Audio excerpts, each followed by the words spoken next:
Yeah, Film Vault. Welcome everyone to the Film Vault. That is Anderson. I'm Brian Bishop, your host for today. An updated list, long overdue. Top five douchiest characters. First done many years ago. Was 2013? I think we did this. Yes, It was May 2013. 31st, 2013. Well done. And here we are with an updated list. A lot of douchebag characters out there, so justified. And it'll be populated with old and new. Also, we're going to talk challengers today. I was assigned to film. Anderson and I were assigned to film in addition to challengers. And I'm excited to talk about it all with you, buddy. Perfect Blue is the name of the movie that you're trying to Perfect conjure. Blue. Perfect Blue. It's an anime. I wasn't trying to conjure it, but here we are. Well, it seems like you were. Perfect And Blue and Rebel was assigned to me. and Tyler Booth signed us Perfect Blue. Avery, how you doing, pal? Oh, I'm good. Fired You know up. what? I'm not good. Because it's been pointed out to me by my buddy Mike Carano that I've picked up Brian Bishop's pal, and I'm throwing it around as though it's my Yeah. Good for you, pal. I'm palling around with pal, and I don't like it, and it just comes out naturally, and I just say like, well, just now, and I'm like, hey, how you doing, pal? To you, Avery. How But did I feel Corrado like- call you on it? Was he I like, feel like that's a Anderson, very Anderson, you have to stop it. You have I to feel stop like, this. all right. I feel like it's a very Carano thing to say. Like, I feel like pal would be in his lexicon. He's a lot like me, where he really zeroes in and hears things that are like nails on a chalkboard to him. And I was in his like apartment. I went to meet him for something because we had to go somewhere for something for the documentary, and I'm like, hey, how you doing, pal? And he's like, what are you, Brian? I'm like, wow. You should be so lucky. That was like Biting. 2 months ago. That was All right. 2 months ago? The point is, I got to try and stop. I got to get this out. Oh, I disagree. Double down. Woo! I'm excited for this episode. We got some good stuff. Hey, apologies that we're doing this in separate parts of the city. That's all on me. It's because we have to do this on a day that we normally don't do it because of me, and then also because I have my new puppy, and I just did not feel I could have done it. I could have put her in a crate for upwards of 5-6 hours because that's what it usually takes a round mean. trip. So I said no, let's not do that. I No, didn't. she's barely coming online right after being in the shelter. Yeah, she's 3.5 months. I've had her for 2 weeks, and I don't want to. So I will also have to, take a break at some point and go check on her because she's not quite trustworthy enough to have out in the garage here with me. I was So going to say on Reddit, people would be demanding you pay the puppy tax and you show us a video. I can bring her out here at some point, but Oh, bring Coda out.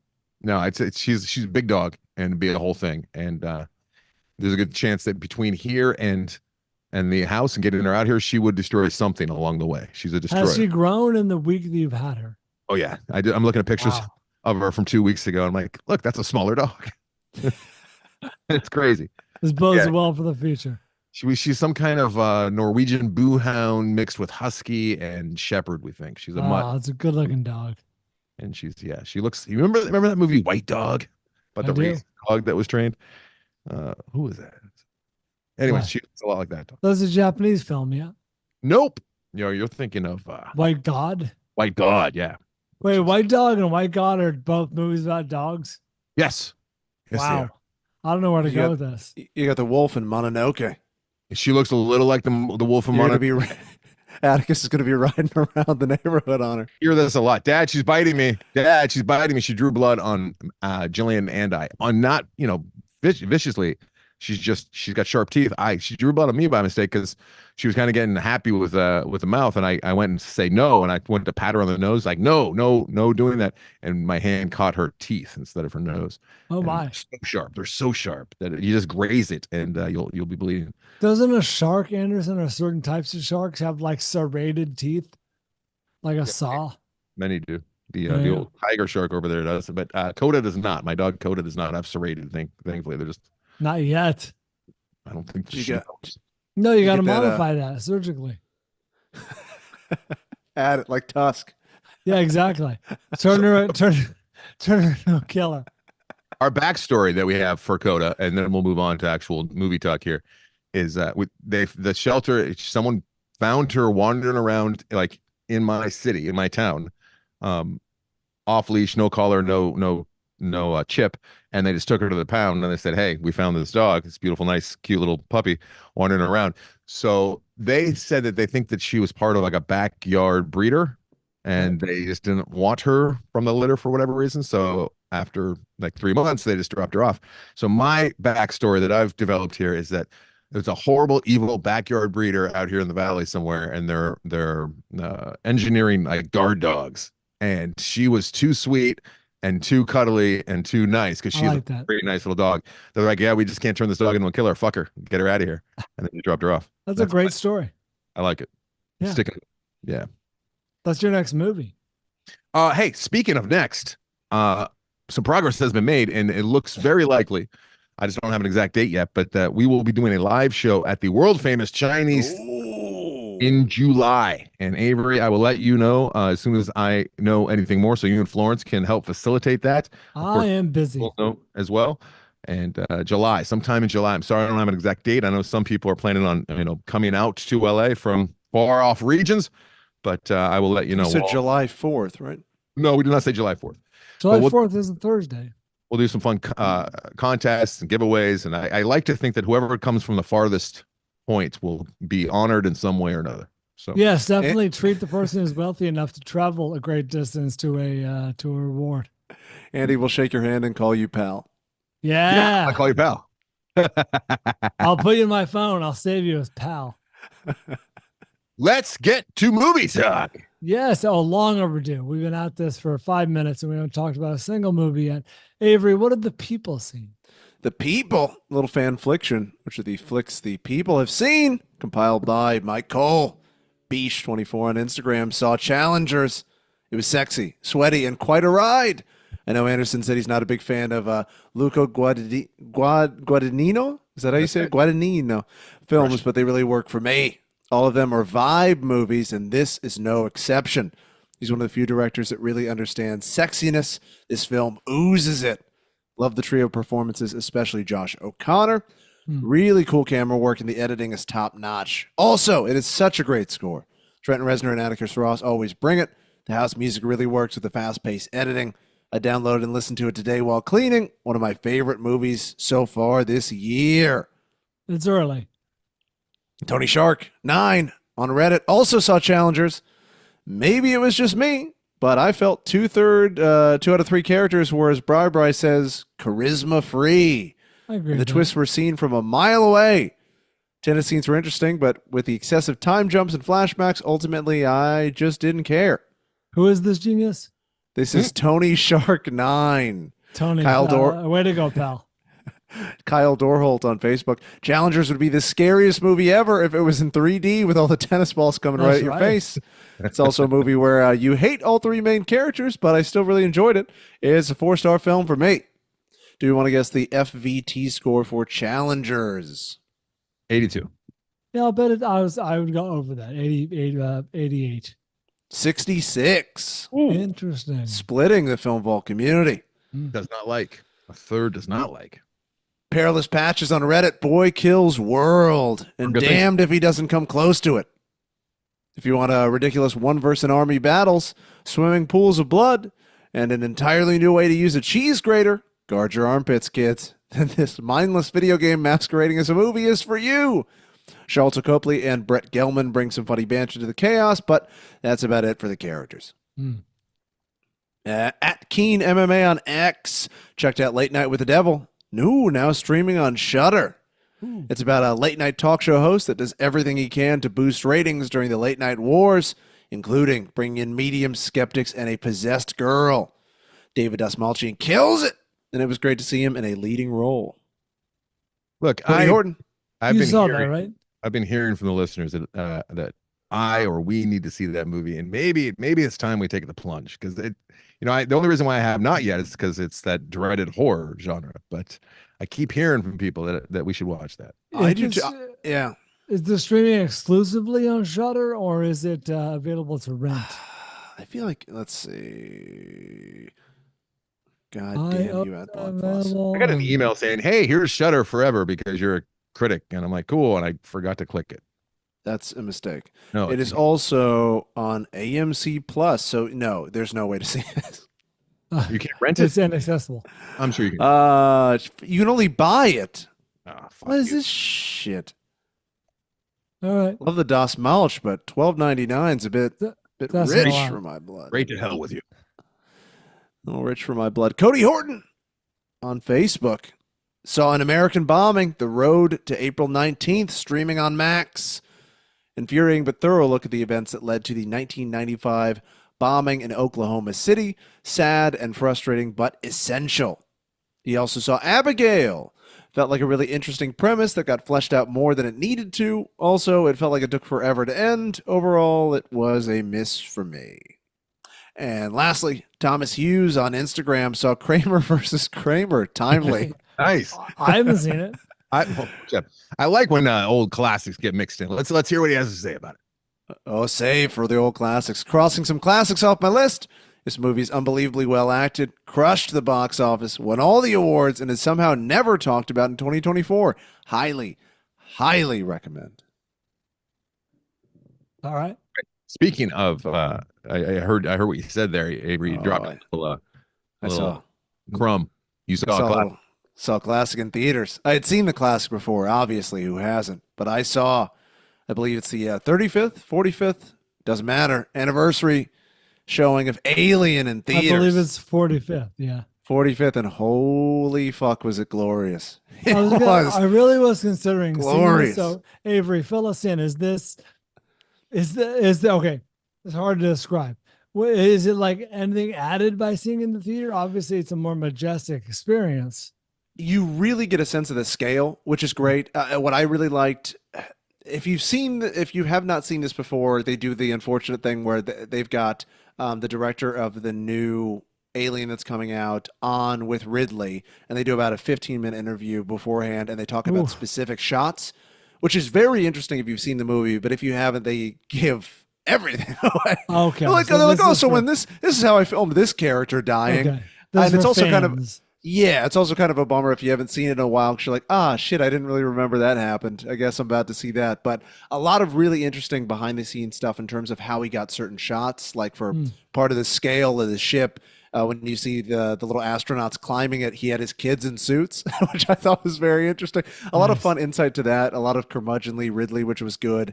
And then a little bit of insight into what the new one's going to be like, and the take on that and how they're approaching it. So that was very helpful and interesting, and it gave you an extra added layer of appreciation for the movie you're about to see. I really like seeing it in theaters. You really got a sense of the epicness and the scale and how it really does rival Star Wars in 2001 in terms of giving you that weight and that grandeur. And it's great. And Ridley also, Anderson would like this, talks about for about a minute and a half, 2 minutes, about how he saw 2001 and it just like upset him and disturbed him with how great it was. And he went, I must do this. I really, really enjoyed it in theaters. Would highly recommend getting out there, especially with the strike, because it's even though we're going into blockbuster season, it's a little thin out there. Is this running for a while? I thought it was just like a one-night engagement. No, I think it's still in there. I don't know how long it's going to be running, but I think it's at least a week, if not two. But if it's still streaming near you, it's playing at the Century City. This is hyper. Yeah, that's where I saw it. At least until tomorrow. I'll see if I can work it into Atticus's schedule, and we'll try and get out there. Because it was a real treat as somebody who'd never seen it in theaters. I definitely added to the experience. I'll not be taking Atticus to. I was joking. You should. Why? There's kids in the film. Ridley told me that. The Cowan tradition. Anyone have a heart attack in the theater? I remember my parents. I remember when they were leaving. I was a little kid, and they were going to see it, because every now and again my mom would go with my dad to see a movie, which was rare. And she was all dressed up, gussied up, and they're like, "We're going to see a movie where it's been reported that people are having heart attacks in the aisles because it's so scary." I'm like, oh. No, but there were definitely audible gasps and people reacting. There was a jump scare in the middle I had entirely forgotten that got me bad. I almost leapt out of my seat. It was very good, highly enjoyable. Even when my dad wasn't subjecting me to incredibly and possibly inappropriate movies at a young age, they were still tormenting me and traumatizing me by going to see them and saying, "Hey, people are having heart attacks in the theater. I might not come home. Bye. This medium can kill you." But speaking of Alien Romulus, your boy from Rye Lane is in it, featured prominently. Oh yeah, the lead. Yeah, He was the weakest part of Rylane, but I mean that was kind of his I thought you liked him. I thought you said he I wasn't did. given enough He to was, work he was with. good. He wasn't given enough to work with. Yeah, he was the beta, and he just kind of he was like a proxy to the story almost. But it was the characters that surrounded him, including her, that make me love that Rylane. Well, maybe he'll be given something to chew. You saw the Rylane, right, Avery? I needed more of the best friend. I did. Yeah, he was the straight ahead guy. He was the least enjoyable character, sort of The through best no friend. fault of his own. Best friend was. Yeah, I agree with you, Brian. Need more of that guy. All Oh, right, the best friend I could follow around for 2 hours. let's Just talk. speaking of douchey characters, Yeah, he's not Safe. douchey enough. Really? he's an accidental douche. Yeah. All right. Let's get to little flick fashion. Brian. Let's do it. Should we start with wow, really, the big and sexy? Yeah, you saying yeah, really? Because your little wiener got hard while watching it. First of all, Uh-huh. yes. Challengers is a 2024 film directed by Luca Guadagnino, director of Call Me by Your Name. The star is Zendaya. I don't like to use a one name person. I've been informed it's Zendaya. Apparently, we've all been saying. Now it I'm wrong. more upset. Mike Feist, and Josh O'Connor. This is no, it's not 97%. It's like 89%. Have you noticed, Anderson? They're starting to do the fan score Yes, on Google. we talked about this on the bonus Patreon this month that we just recorded yesterday, Brian. So yes, just yesterday you were telling me that. Yeah, I'm bringing this to a bigger audience. This issue. All right. I think it's more appropriately called "Call Me by Your McEnroe" Mhm.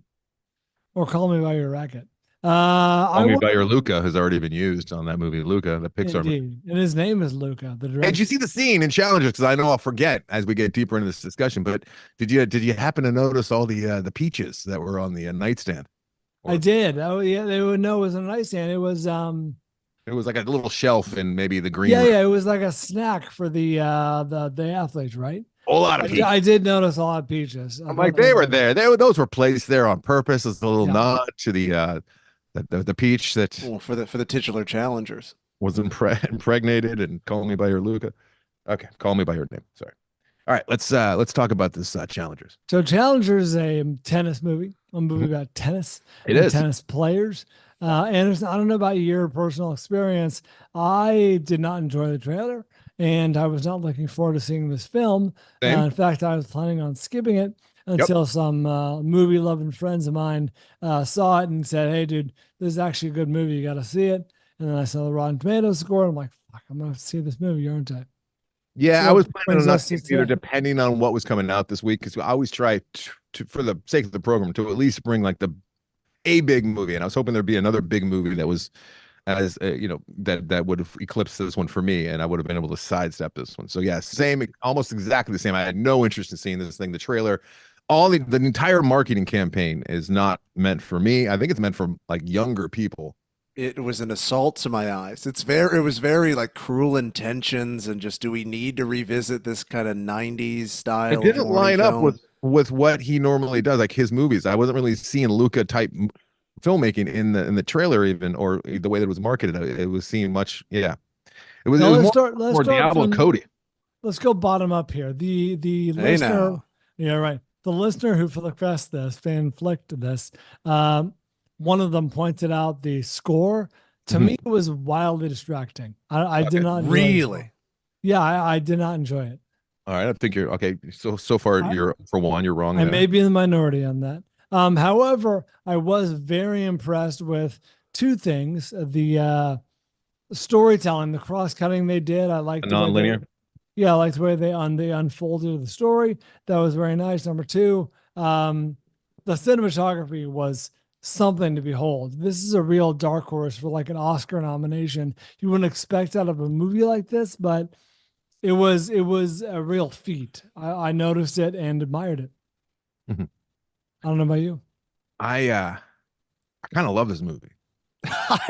I fucking love this movie. The score Really? adds a star and a half, Brian. Yeah, You're so fucking wrong.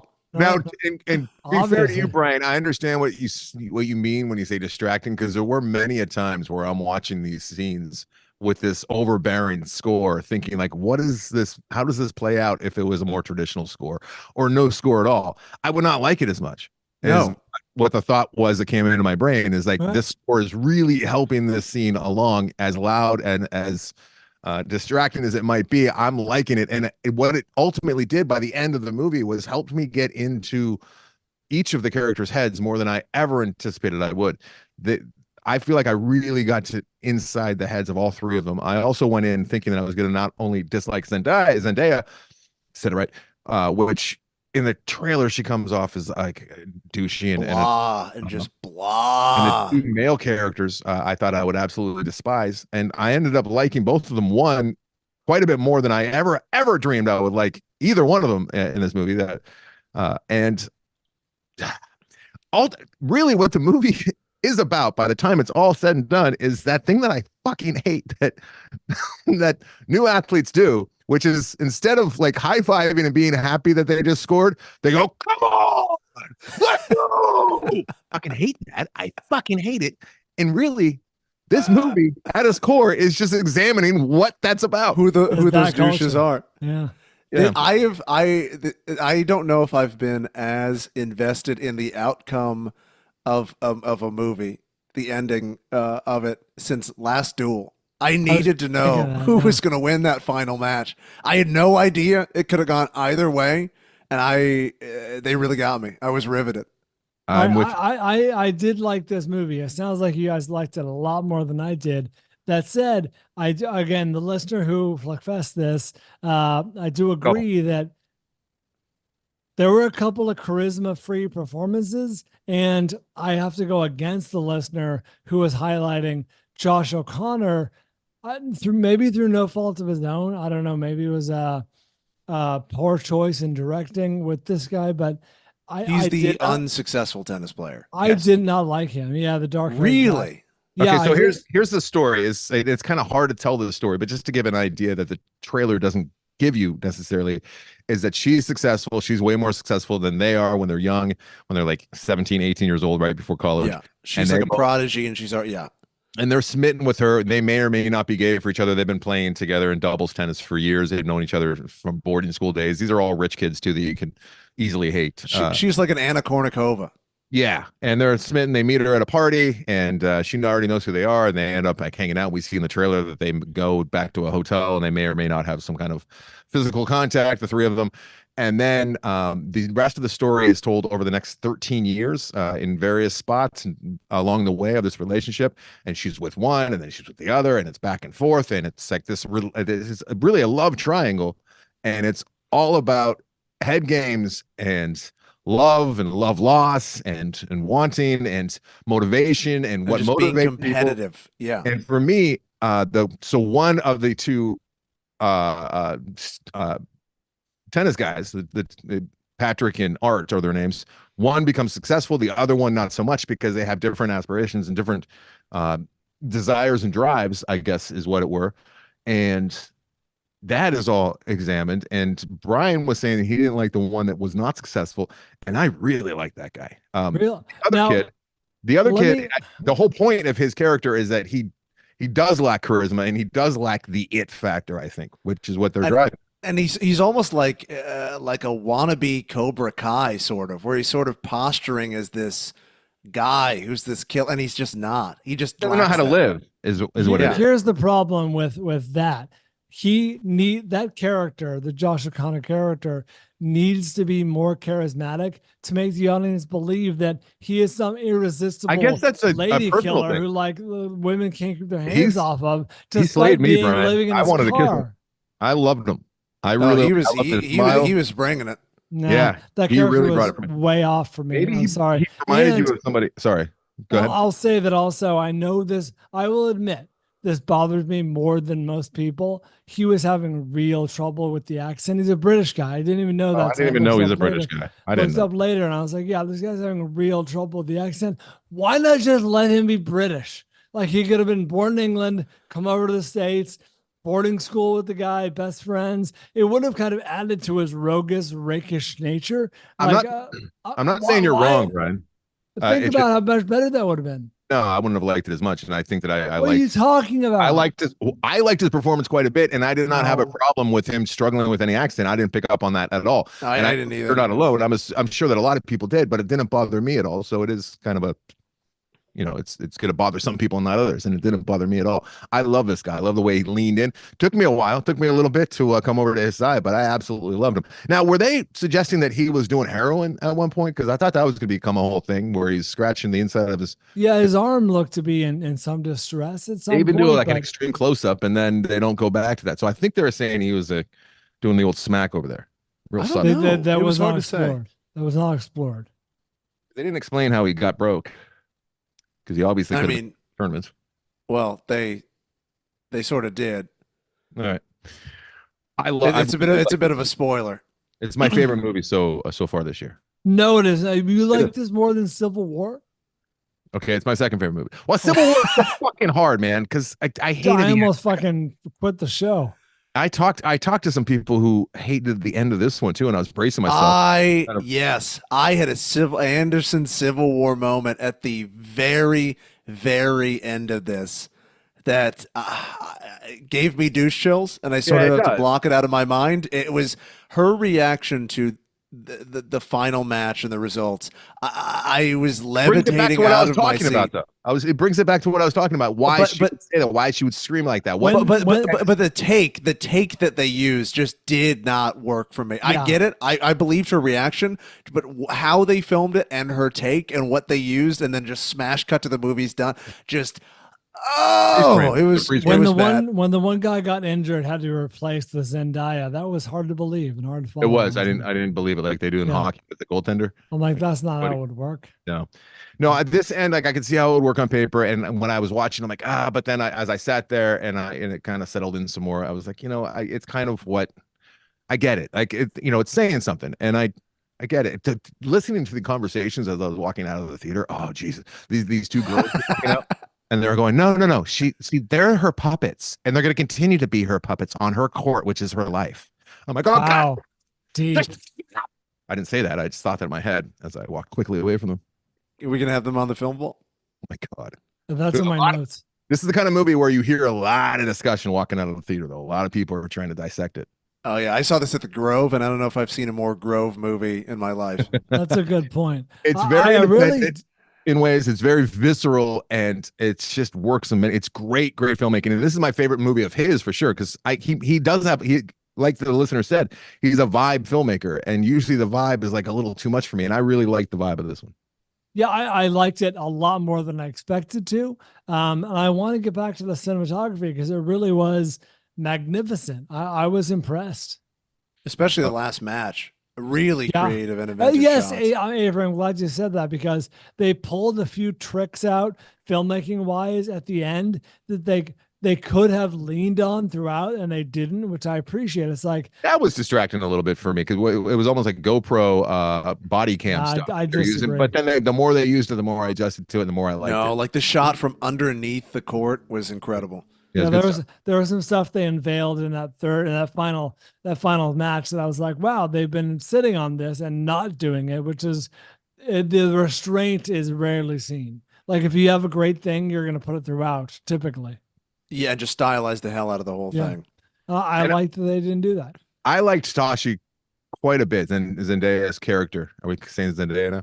A lot more than I thought I would. I thought that they got to the crux of who she was, and while she was a lot, I appreciated her confidence, and I didn't know Zendaya had that gear in her. Like she just owned every fucking scene she was in. She was great. She was the best part of the movie for me. She's like the good parts of her in this movie reminded me a lot of my own wife and her confidence and the way that she speaks to me sometimes. Like that, I've never met a more confident woman than my wife, and I really felt like I was watching scenes from my own wife on screen at times, the way she talks. But yeah, she was a lot. Is everyone going to have that experience about you and your wife? No, I hope not. Just you. Okay. But I feel like if Tashi and I were in a relationship, I wouldn't last nearly as long as Patrick did. I think that she'd give me the boot or vice versa. She'd leave you by the wayside for sure. Or we would just butt heads a lot. She's a very, very strong character who thinks she knows what she wants and doesn't. I kept waiting for there to be. There was like minor little like regrets in her face here and there, but for the most part, like she knew exactly what life was about. She knew how to go about it, and she didn't do it in a sanctimonious, like smug way. She was just confident and owned it. But I don't think she had any idea ultimately what the fuck she wanted, which is the problem. She was completely in control, but then she was in the driver's seat, but then she didn't know where we were going. A frustrating I agree character. more with Anderson, which is she picked at one point her life diverged right into two paths, and she picked a path, and even though she might regret certain things about it, like she's like this is the athlete right mindset, like I'm committing to this, I'm going to go all out for this, whatever this is, tennis or whatever, and be as successful as I can. Yeah, that's her manifestation of that character trait, which is I picked a lane, I'm going to make it work, no matter, even if it's not perfect.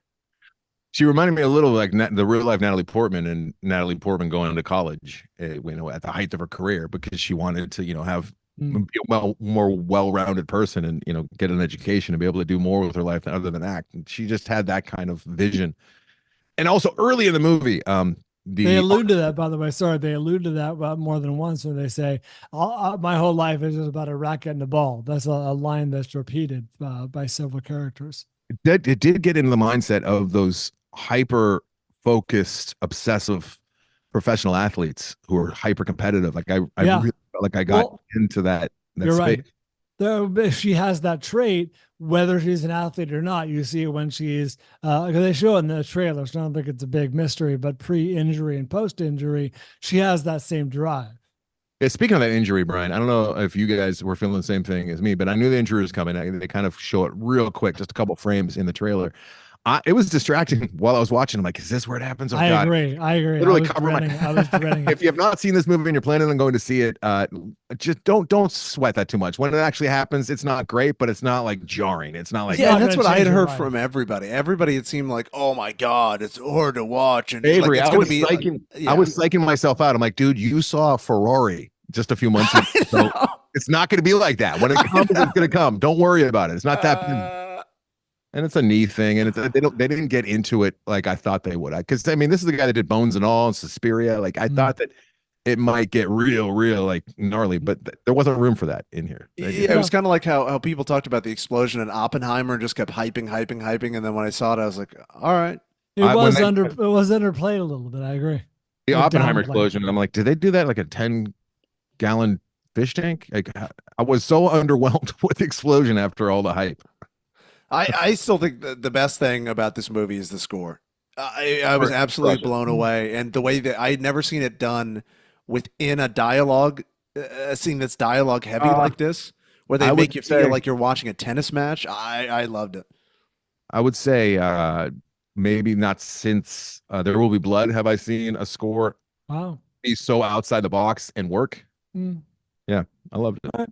I to refine my comments, I thought the music was good. I just was distracted by it. It is distracting. I'll give you that. I agree with you. It was distracting, but not necessarily in a bad way. Like if I'm in a bowling alley and like, some girl takes off her top, it'd be distracting, but I'm not going to you're not going to be like, God damn it, I'm trying to bowl. Yeah. That was oddly specific to the point of being anecdotal. It wasn't. But hey, early in the film, this tickled me, and this is another personal thing, but Mike Feist, the guy that plays Art, the success dude. I would think you would. Brian, it's like he is you, and I'm the other guy. No, 100%, 100%. Yes, I guess that makes me Zendaya since I'm mixed. That's right. You are my little white boys, which she even says at one point. But there's a scene a couple times when we're still like warming up and getting our footing with this crazy score that's dominating many scenes of the movie.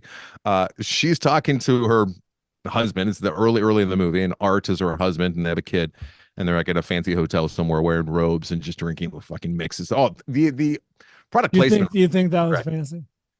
Oh, Jesus, Brian. Yes, you are definitely Art Donaldson for sure, through and through. She even says to him, "He's the hero of the story. We can just be rich for the rest of our lives if you want." And oh my God, it's so cutting because every question she asks him is clearly a test, and she doesn't want the honest answer. If I had any like, my biggest problem with this movie, especially after talking about it a little bit, is probably his arc. Like he kind of went from a kid who had life and pizzazz to just he lost all pizzazz and he just became like a vapid tennis player. And I didn't. Yeah, but that was see where that justified though. At the end, he was saying, I mean, he was clearly over this tennis life. Speaking of, And I'm sure somewhat- that happens all the time with professional athletes. Yeah, I'm sure. And I was relating to certain things because there's been days, especially now that I'm a dad, I got a mortgage and I got all this shit going on, like with filmmaking. Like before I got back into Loaded for Bear, I would just be like, do I even want to try and make anything else? Like, it just kind of like you just want to go to sleep sometimes, at certain- I'm fucking tired. I'm Yeah. fucking and that's what he was doing, but he was like 30 years old. What was it? So back to like early on, like she's talking to him and then she leaves and the music comes back and you realize that, oh, this music is like in his head and what he's doing. And he's sitting on the couch and she leaves the room and then the music comes swelling back in and it's like pretty energetic, like focused, like driven music. And he like puts his head back on the couch and this music is just swelling. You can tell that he's just having some kind of thought about him being awesome in the match or something. And I swear to God, my son Atticus does this. Because I'll be doing like homework with him or I'll be talking to him about something important and he's just off in another place. I'm like, dude, what was going on? What were you just thinking about? He's like, oh, I was just thinking about scoring in hockey. And I think that he might even have like a score in his head going where he's just fantasizing about. It was very funny. I mean, you give him this soundtrack. I've listened to this album 4 times. Oh, yeah? It's the soundtrack of the summer. I'm loving it. All right, I'm in. I got to download. I haven't downloaded it because I just saw this thing last night. But yeah. Oh, it's fucking great. Excited that I like it. Next time you go to the gym, put this on. It's real good. That's Billy Bird. No, it's Challengers time. We all give it a thumbs up and different iterations. This is on par with Civil War. They're completely different movies, but that last scene in Civil War with that one obligatory death scene going back to the predictability of this movie, I wouldn't say it was predictable. There was one thing that did happen. I didn't think so either. That had to happen that involved, and you guys know because you've seen it, that involved a serve and the way that he was serving. Yes. I would have been pissed if that didn't happen. It had to I happen. would have too. And it was building to it, and then it was getting to the point of it maybe a little too much build, and there were a couple times in this movie where there's almost too much build with the slow motion, but it's dialogue free, so we're trying to get inside their head because, like she says earlier in the movie, each tennis match is a story, right? And they're playing tennis for a little bit, but the rest of it is just like they lead you to believe that every single professional match of any kind is just a personal grudge match between the two opponents. I have a feeling it's a lot more business-like. Yeah. But there is something that happens that is expected. But if it didn't happen, it's one of those things. Yeah, sure, it's predictable, but you'd be pissed if it didn't happen. Yeah. Are you going to watch this with your wife?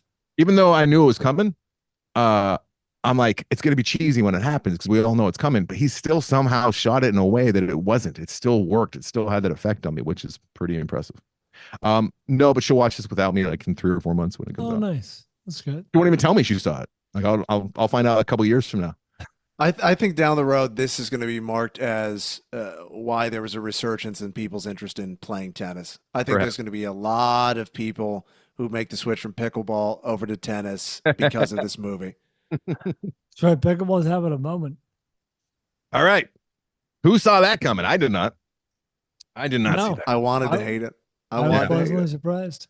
Yes. Pleasantly. I'm even coming around. I'm a Zendaya fan. Yeah, she's the poster. The poster is kidding me. I know the poster's awful from far away, but when I'm looking at it, it's like it's a little bit better than before I saw the movie. That's the sign of that you like a movie too. Is that you come around the poster? I mean, yeah, I didn't get Zendaya until this movie. This is the first time I really appreciate her. His next movie, Luca's next movie, is called Queer, and it is written by the same guy who wrote Challengers. All right. Written by Justin Kuritzkis. And this one is Queer is going to be starring Daniel Craig, Jason Schwartzman, and Drew Starkey. So look forward to that. I think I'm Luca Guadagnino. Guadagnino fan. I think I might be. I think I'm finally, I've seen enough of his movies to know kind of what to expect. And now I know that there's some good stuff in there that I respond to. All right. You want to talk Perfect Blue? I do. Take a break. Break time. Let's take a break and come back with a little Perfect Blue after this. Tyler Booth. Hey, welcome back. We were assigned a film by the aforementioned Tyler Booth. It's called Perfect Blue, and it was seen by us. It's a 1998 film directed by Satoshi Kon. He, the director of Tokyo Godfathers, which we also saw. Yes. This is assigned to us. If you want to be a signer, head on over to our Patreon. We're sold out on that. Lots of spots available to assign us films. This one clocks in at 83% on Rotten Tomatoes. I'm surprised. He also directed Millennium Actress, which is my buddy Greg Sravosti's one of his favorite movies, and I watched that, did not quite see what Greg saw in it. I did like Tokyo Godfathers. I believe that was Oxhorn that assigned us that, and then he also did Paprika, which we will have to see, I'm sure, eventually. That's one of the bigger anime films that we have not seen yet. Perfect Blue is about a pop star, a Japanese pop star, sort of like a part of a girl group. She breaks off to do a solo career, not in music, but in acting. She wants to become like a soap opera actress, I guess, or an actress, whatever. That's apparently in 1998, a much more prestigious career in Japan, at least according to this film, than a pop star.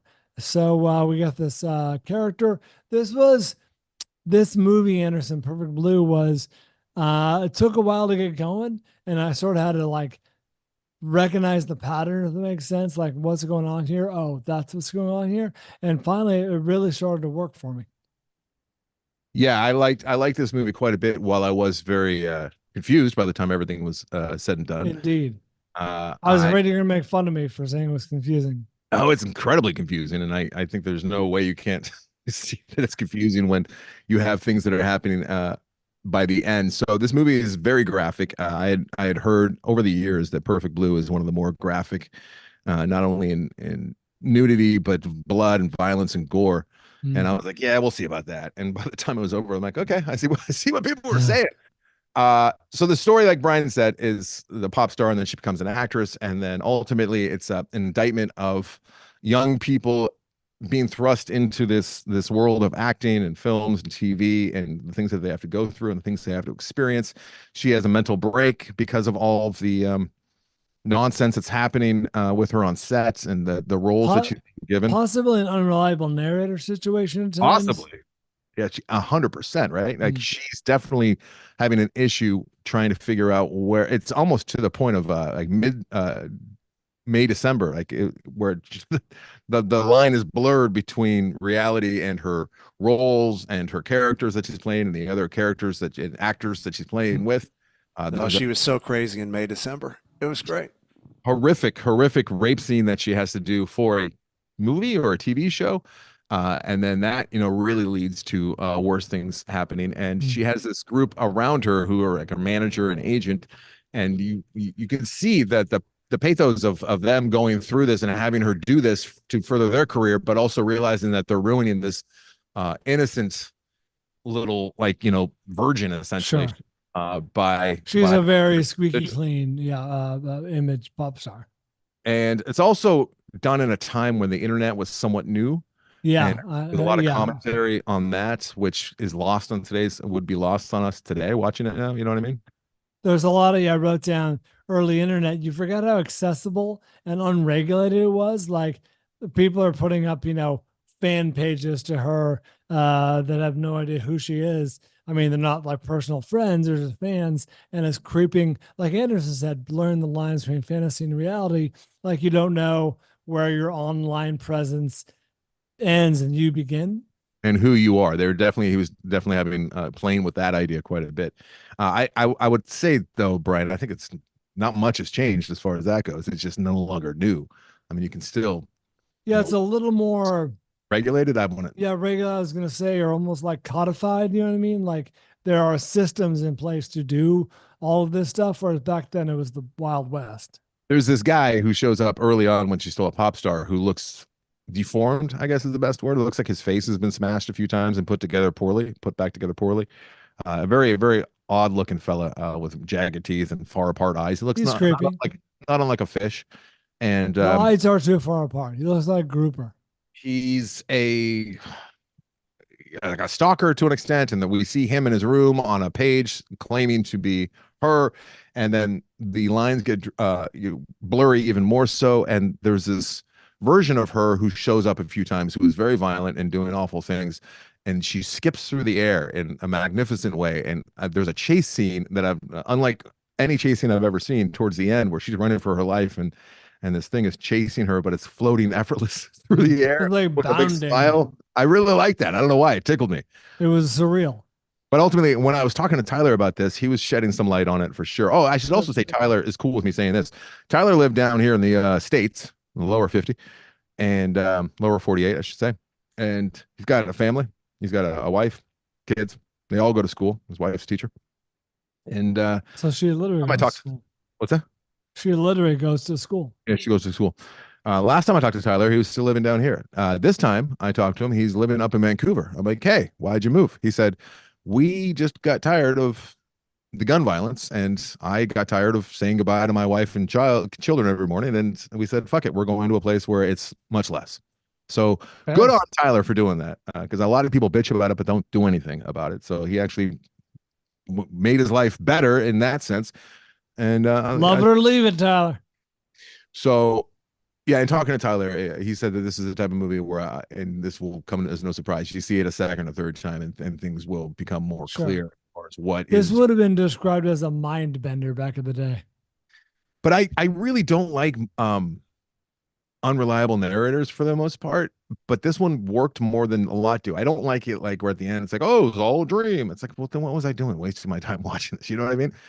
But that was the whole point of this movie. It was that she was really having mental breaks trying to figure out what was right, what was wrong. And yeah, it's done a little better than It Was All a Dream. I do agree with that, where they're like, she'll be undergoing some horrible trauma halfway through the movie, and then it pulls out and it reveals she was filming a scene.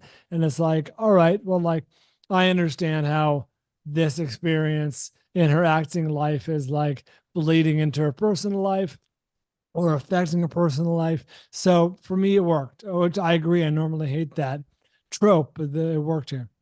Yeah, I like this movie. I don't imagine I'll see it again anytime soon, but like I think Bryan and I think you and I, we agree that we had foolishly turned our back on this format and this form of entertainment with anime. Oh, I've been watching this with Tessa tonight. And for all my movie going, life, I never really gave these much mind until Spirited Away kind of swept me off my feet, and then slowly but surely the listeners have been helping us watch these, and now I feel like, by no means are we well educated on these. We've seen a lot, and we're better educated for sure. Hey, good news, by the way. Your boy Mike Feist from the Challengers movie is in the Bike Riders. Oh, sweet. He has a real John Mulaney vibe, doesn't he? Yeah, a little bit. I liked him. I don't know. Did you ever bother seeing West Side Story from Spielberg? No, he was actually pretty good in it. John Mulaney? No, John Mulaney's clone, Feist. He's a very large Adam's apple. There's no mistaking him for a woman.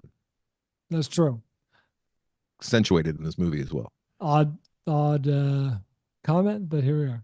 I mean, you see his Adam's apple takes up like a third of the screen in many of the shots. Oh no. That's where he keeps the extra tennis ball. Right. Hey, So I was thinking that too. They have very a angry, right, fella? You got to imagine that if like you're playing tennis and you got a tennis ball in your pocket, it's going to affect your play at some point or another. I would think. Yeah. Like baseball. I get annoyed walking around when I got keys in my pocket. I know. And they're out there scooching around doing that slide foot thing, which looks pretty goddamn tight, by the way. I want to learn the slide foot thing. Oh, what about this? Playing tennis with wheelies. That'd be pretty good. That'd be bold. Kids shoes where they got wheels on the bottom of them. That's right. You know what I'm talking Pretty about? good. Yeah, they light up, they blink. Oh, you guys just froze. That was not cool. No, you froze. No, you froze. Your internet connection is unstable. How about you? All right, let's go. Do you have a third film? Oh yeah, well, kind of. Shogun has been watched 5 episodes by Shogun. Shogun. Hey, and everyone needs to relax. The Anjin has been experienced, not in its entirety, but I'm halfway through the old Shogun. Maybe things will turn around, but right now it is very okay. It is a well-made soap opera that everyone needs to fucking chill. I really Where like are my men? the I need to backdrop. get out of the Japans. I I like the backdrops. I like the history of it all, but there's a whole lot of sappy soap opera shit that has nothing to do with the actual region or the violence or the shoguns and the warring factions that's going on that I don't give a shit about. Oh, I could not disagree more. Toranaga-sama. And the Anjin, while I like him at times, he's our white proxy who's confused. Well, I love him at. I'm at the point where an elderly fella got taken out because of a rotting pheasant, if you recall that part. Yes. Yes. I like him at times. He makes me laugh. A woman will just be like saying a whole bunch of stuff to him in Japanese, and he'll just go, "Okay, I have no idea what you're saying," and just walk away. You are a shit-sucking bastard who has no honor. Do not tell him that. Do not tell fuck him. smear. Like they got some good things they say in here. Fuck smear is a good one. Again, I start using tell that fuck smear to get away from me. Yeah, I like him. I wish he was Tom Hardy, but he's not. I guess he never will be. But He is Tom Hardy light. He is Tom Hardy light. Yes. But ultimately, I think it's one of those shows where it's people were invested in it. They were watching it on a regular basis. It ended. It was in their head, and they want to talk about it. But I don't know if this is kind of show fucking talking great. about 3-4 years from now. It's not great. It's okay. Mariko is Mariko. The his translator is phenomenal. I'm Yes, glad we yes. spent time on that mediocre TV show, apparently. Well, no, people love it though. Everyone over the last phenomenal. weeks, I've probably had maybe a dozen people, either through email or in person, tell me you have to watch Shogun, especially if you've been in Japan. It's gonna be you have to watch it. And then I felt crap. I was telling my broker who's going to Japan in August. I'm like, hey Max, you gotta watch this Shogun before you go to Japan. And now I'm going, why did I tell him that? It's mediocre. Do you ever regret over like recommending things to people or like, oh no? Yes. Especially when I go back and watch them like a few years later, and like there'll be like really graphic sex scenes. I'm like, oh no, I recommended this to people. My greatest triumph was recommending Poor Things to Christy. That's pretty good. Vindication. Change your life. It's pretty good. I was assigned to film. She's like, there is more to the movies than Barbie. That's what she said. It's a quote. She would never say that. I was assigned to film from 2022 Rebel. It is a hard film to find in the sense that there are a lot of other movies called Rebel, and this one doesn't pop to the top. It should. It is directed by Adil and Bilal, also known as Adil El Arbi and Bilal Falah. They are collectively a directing duo known as Adil and Bilal. 91% Rotten Tomatoes. You can rent Rebel if you choose. I would do that if I were you. This is a what was the one we saw when it was traipsing through the desert last year? The Austrian EO El Capitan. Capitano. Yes, this is similar in a lot of senses, but Brian, sorry, I saw those the same week. So imagine. Oh wow! Yeah, Heavy. What? Okay, so in as much as you were the assigner, set us up and just tell me why you assigned this. I mean, it's good, but there are a lot of good movies out there. It's very good, Brian. Let's not. It's very good. Not soft pedal this. I really was blown away by this movie. It tells a story that I think a lot of us have an idea of what's going on with certain things that happen in far off places in the world, and this one really seems to delve into that and illustrate a realistic, to me anyways, look at how some of these things come to be. And our proxy is essentially fighting for Al Qaeda or ISIS or some extremist group over there, and we see his point of view firsthand, and it's all taken from actual things that happened, from my understanding. So it's a photographer, a music. He's in Holland. Is it Holland? Starts off with him in Holland, Brian. No, actually, in wrong movie. God damn it. No, it's in Belgium. Okay, Belgium, close enough. And he's a Muslim who lives in Belgium, and he's got a bit of a music career going. He's a young kid. This is Kamal. And he's living the life Kamal is, and fast cars and ladies and some success. And he's also dealing some drugs on the side just to make his life. I apologize. Did you mention he's Muslim? That's a part of the story. What's it? Yes, I said he's Muslim. And he's living his life over there, but he knows that things are happening with his actual people. His Muslim heritage things are happening over in Syria, and he's seeing things on the news, and he feels like he's doing nothing, and he feels like he's just standing by, and something's drawing him to Yes, he must that take up role. arms, as it were. Yeah. So, he But uses his arms is not arms; it's a camera. it's a camera. It's also music. So he starts by, I should say too, one of the things that happens in this movie, which most of the time would not work at all, especially a movie of this gravitas, is it blurs the lines and becomes a music video. I got to be honest, that was the only part of the movie I didn't like. I didn't mind it because I think that was one of those things. He was doing a music video for his music, so it just kind of the way that they shot it. I understand. It just didn't work for me. This is a very tightly told, compelling narrative about this kid who is fatherless. I don't know if you mentioned that. I'm sorry. He's living with his mom and his younger brother. He's, I don't know, 20 or whatever, in that zone, and he gets, you would say, radicalized by being prompted and inspired to join up the fight with some anti. I don't know exactly. I know it's proxy for like ISIS, right? Yeah. And I wouldn't even say he got radicalized. And maybe that was for the sake of the story to help us as a viewer to follow along and be on his side from the beginning to end, because I was. And I think if he got radicalized, it would have been a different story. What he did was he went over there, no arms or anything. He got busted in Belgium, and he kind of lost his life there anyway. So he fled in many ways, but he used that as an excuse to go actually make a difference and do something. And he went to Syria not to fight, but to help the wounded, help the injured. And that's what he was doing. He was almost like a white helmet over there. He was working with, Are you sure? Yeah, 100%. And then he was like staying with his group. They were mostly Muslims, but they were helping like the fallen civilians and whatnot. And then a truck pulls up in the middle of the night, and that's when the shit hits the fan, and that's when his whole life becomes different over there. And so he was not radicalized. He never gets radicalized, as far as I could tell, throughout the whole movie. His hand is forced. He's put in situations where either he does this or he dies. Perhaps some of that was soft pedaled for us as an audience so that we could be on his side, but I bought it and I loved it. I agree. How did you not pick up on that?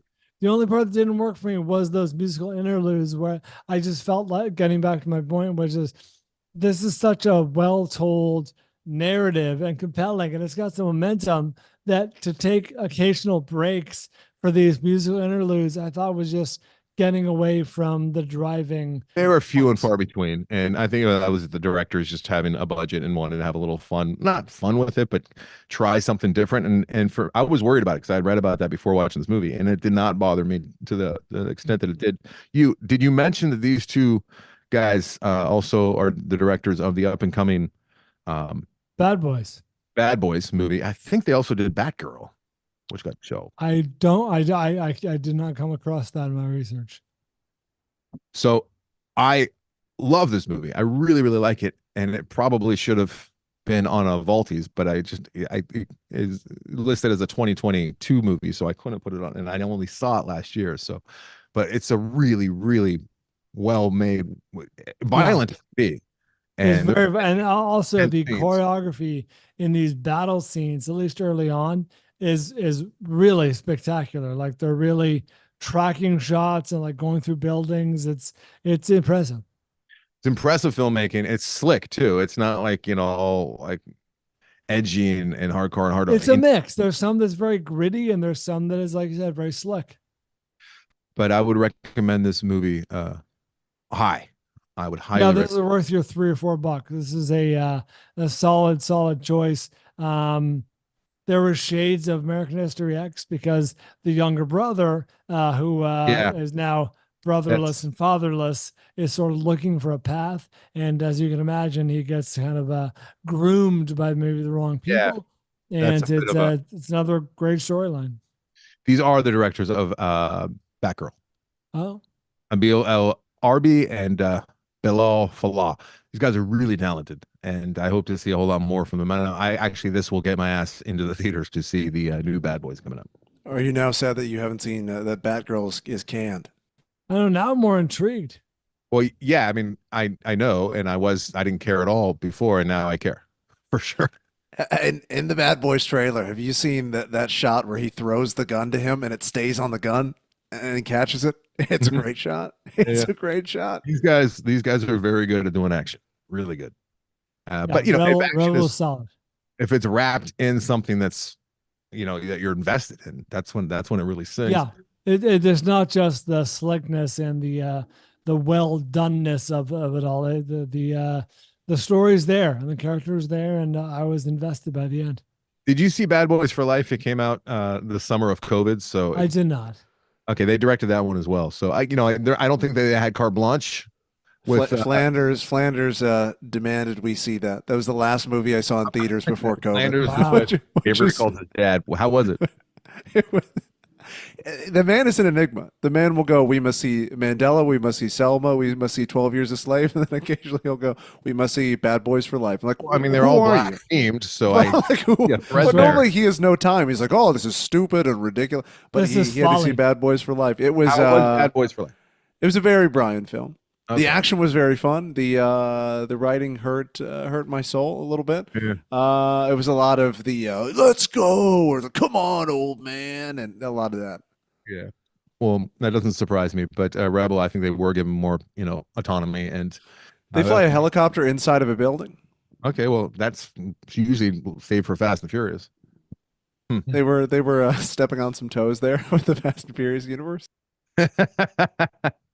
All right, let's take a break and move on to our top 5. What do you say? Coming up next, we'll revisit and revamp top 5 douchiest characters after this. Hey, we're back. You said you wanted to talk some more? Yeah, just about challengers. And this is going to come off like super old man, but I've always been like this. And I just wanted to say, and this is probably going to hurt some people, chances of going to see it. But I was very concerned that her top was going to come off. And I didn't want it to come off because I don't like to see that with, young actresses who are really fucking good and talented have to, or not have to, but like be put in positions. And I was just a little bit worried that she was going to be put in a position where she was going to have to. She showed a lot. She showed a whole. Say there was some very sheer lingerie, and you see most of it. You see some nips, but I was Tom Holland is a lucky man.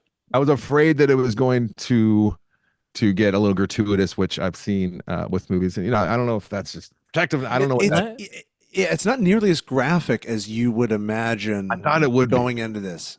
Yeah, you could land a helicopter on those nipples. Hey now, Ryan, you'd never be large. small. Hello, They're large. Are they? We didn't see them. I mean, she was wearing. Oh, there was a see-through bra at one point. I saw him. Well, I was happy to see that she didn't go full Monty. I was happy to see that she, because I would imagine that came up on set, and I would imagine that was a discussion at some points when in development with a script, like how far do we go? And I'm glad to see that she was able to say, look, I don't have to show everything. A lot of dicks in this movie. I can tell you that. A lot of dicks. An appropriate number, I thought. Justified. All right. Top 5 time. Do you have your list, Anderson, from last time, or are you going to do your thing where you incorporate?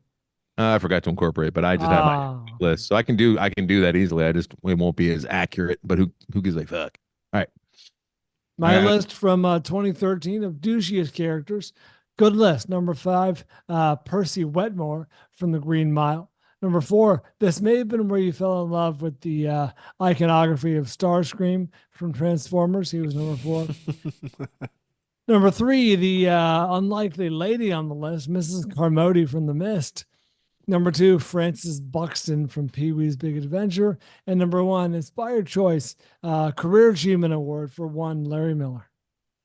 Yeah, I listened to that episode from 2013, and I'm going to be putting it up on the Patreon feed here probably in a couple of weeks. I don't want to take it with this one, but yeah, it's a classic from 2013. I want to call it a classic, but yeah, I gave you a lot of shit as was deserved when you brought. That's just how this show is. When you brought up Transformers, and you were going, no, but this is the cartoon, and I was like, that's what you do every week, and like God knows what had happened in the previous like 6 to 8 weeks, but it's from the rage in my voice. I would imagine that was like the 7th or 8th week in a row that you had put Transformers on your list. Unlikely. It was very likely. Anderson, will you have to revisit this list once Shrinkage comes out? Because of douche? Yeah. Oh, that's really rude, mean. that was especially unnecessary and mean. I mean, if you'd like challengers more, I wouldn't have had to say it. If you're going to listen to this classic episode that I'm going to put up in a few weeks, just know, like, we do say the word gay a few times, And I think I bolster about broad. I got some broads on my list for next time. I got just douchey behavior on my part. Maybe we're Douche leaning appropriate. into the theme. Yeah. Come on, it's right there. All right, your list. Do you have your list from last time? I do, but I'm just gonna pepper it in. So Oh, do this wow. proper, right? Bold. So I'll do Bold. 10 and 9. All right. So Yeah. let's kick this off, right? Please. Number 10 for me on my list, and this comes from last when we did it in 2013. Also, I was not able to find my list for rich douches that we did like 4 years. We did rich douches. So I try to keep rich people off my list in case I didn't want any crossover there. But yeah, we did rich douche characters because we really should break up the douches into Oh wow, you're right. I forgot about that. subgenres because there's so many douches out there. But number 10 for me was John C. McGinley as Sergeant O'Neill in Platoon. Got a bad feeling about this, Bob. You remember that character, right? Yeah. Johnny McGinley. Wormy. And my new one at number 9 is Fred O'Banion, played by Ben Affleck in Dazed and Confused. Fred O'Banion is a school bully who takes special delight in tormenting incoming freshmen. He is aggressive, cruel, and not very bright. He flunks out in his junior year, meaning he will get to be a dick 2 years in a row. I got that straight off of WikiVillain. And he's not a nice guy. No. So I got to Fred O'Banion, Ben Affleck. Also, I guess kind of tied for number 9 is just the Ben Affleck's body of work. Yeah, Affleck has played some good douchebags. Yeah, he was a real douche in his body of work, if you notice. So that's, I guess, my official number 9 is Ben Affleck's body of work. Douche. Nice. You Actually, ever my see his number. alcoholic basketball movie? It's No. not bad. It's not bad. You ever see him in his like after school special that he did about roids and he's roiding out? I think it's on YouTube. That's Pretty fucking great. good. It's before he was Sounds Ben pretty Affleck. It's before all of the stuff came out, right? He was, I think, one of the first things ever committed to tape for Ben, and he's like freaking out his girlfriend and roiding out his fucking rad. It's an after I school. got bad news for you. Ben Affleck was actually a child actor, and I didn't realize it till years later. We watched in class in 4th or 5th grade a series starring Ben Affleck called Voyage of the Mimi. This is all information that I just flushed right out of my brain. Gone already. I have no idea what you just said. Number 5 for me could also be a career achievement award, but I'm going to single out one of the great late Bill Paxton performances with Chet from Weird Science, written and directed by John Hughes, of course. Paxton, of course, plays some great douchebags. True Lies, top amongst them. Near Dark, I would say, is a douchey character. Also, The Terminator, small role, but douchey. And sadly, I don't know. Tell me you think about this, Anderson. I really believe that Paxton, had he lived past age 61 when he died in 2017, would have ended up being an Oscar-nominated actor. I think so. Maybe director. He's a really good director, too. That's a good point. He's really good. And I feel like a good guy where there's a lot of goodwill towards him. Like, I never heard a bad thing about Bill Paxton. No, he's one of the ones that it's very upsetting that he's gone. I think it'll be a running theme too. Like a lot of these guys who play jerks or douchebags or whatever, really nice guys. Like Larry Miller is the ultimate example. He's such a mensch and such like a nice guy, but he plays that douchey character. Philip Seymour Hoffman can get into that, gear. Yeah, I don't know. I don't know if Philip Seymour Hoffman was a nice guy. Maybe he was. I just never heard one way or the other. I can tell you from personal experience that Larry Miller, a saltier.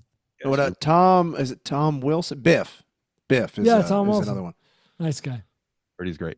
I've never met him, but yeah, you go on and on about Larry because Larry is your number 1, as you just said. Also, we'll talk more about this later, but yeah, Chet was my number 1 on my list from like 10 plus. Oh, is that true? Oh, crossover, unintentional.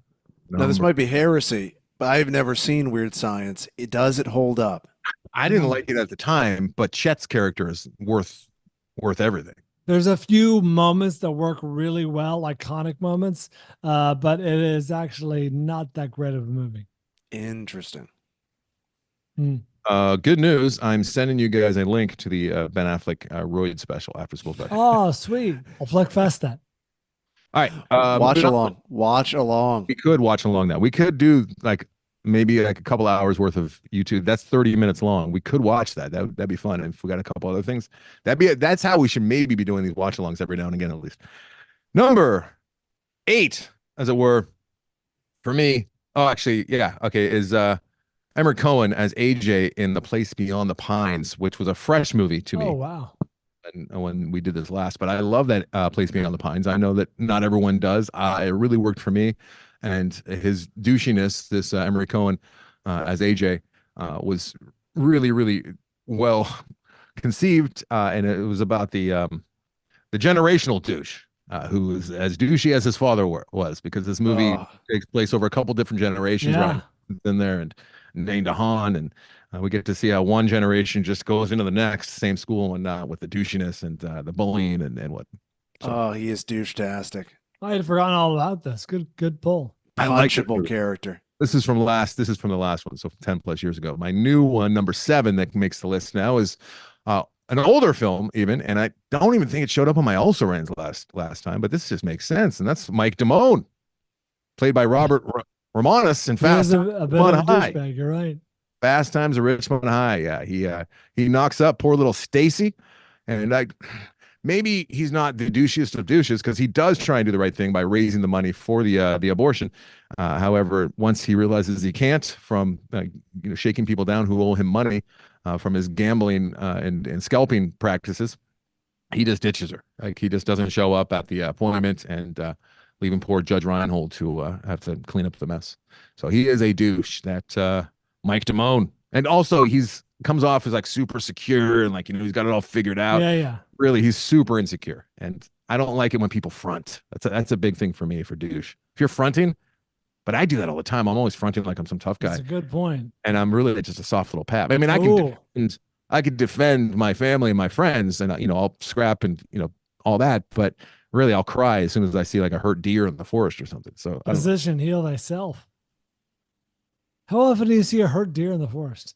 Oh, when I run them over by mistake. That's a great question. No, I always go back to when I was driving up to camp, and that was another oddly specific example. I didn't hit the deer, if you recall, but the deer came. It was a windy road going up to Idlewild, and the deer came springing over a fence out of the darkness, and I swerved to avoid it because it's a big ass deer. You still think about the chick from the bowling alley, and it hit the side of my car so hard that I think it broke its neck. So I pull over to the side of the road, and I pull this full size deer to the side of the road, and it's panting. And it was one of the worst moments of my entire life, guys. And I'm petting its head, and I called 911, and they're like, well, what do you want us to do about a deer on the road? I'm like, I don't know, send somebody. I called my fucking mom. I'm sitting there crying on the side of the road. It's like 2 a.m. Wow. For Love Line. And this thing died in my arms. And we laugh, but we all know that feeling when you're in a bowling alley and a deer takes off a stone. Takes off, you cut out there, so your punchline takes off. It's what? It's the deer top. takes off a stop. Yeah, I see what you did. Yeah, you married my two. One's real, one's not. All right, and unfortunately, the good one's not real, and the bad one's real. I'm gonna go bowling after this. I'm gonna hang. Yeah, I'm gonna hankering. All right, number 4. Happened. Bowling alley is probably prime spots for. Oh yeah, in the '80s for sure. Yeah. I will say that if you bowl a strike on this next one, Steve, I'm popping the top. Get that drop. Number 4 for me. The especially the early films of Adam Sandler had some great douchebags. Of course, there's Doyle and Eric from Billy Madison. I believe, yes, he was a weasel on my weasel list. It was a separate top 5. Also, of course, Shooter McGavin from I have the Waterboy. That's stupid. From Happy Gilmore. From Waterboy, though, the coach, Red Beaulieu, and also David Hasselhoff from Click. All great douchebags. But I'm going to go with Glenn Guglia, played by Matthew Glave in The Wedding Singer from 1998.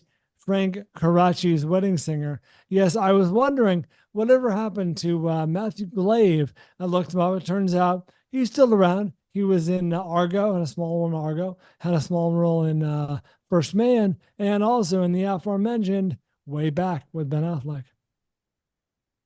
Or go fuck yourself, Brad. That's right. But Matthew Glave as Glenn Guglia. He's a real jerk, and he's my number 4. All right.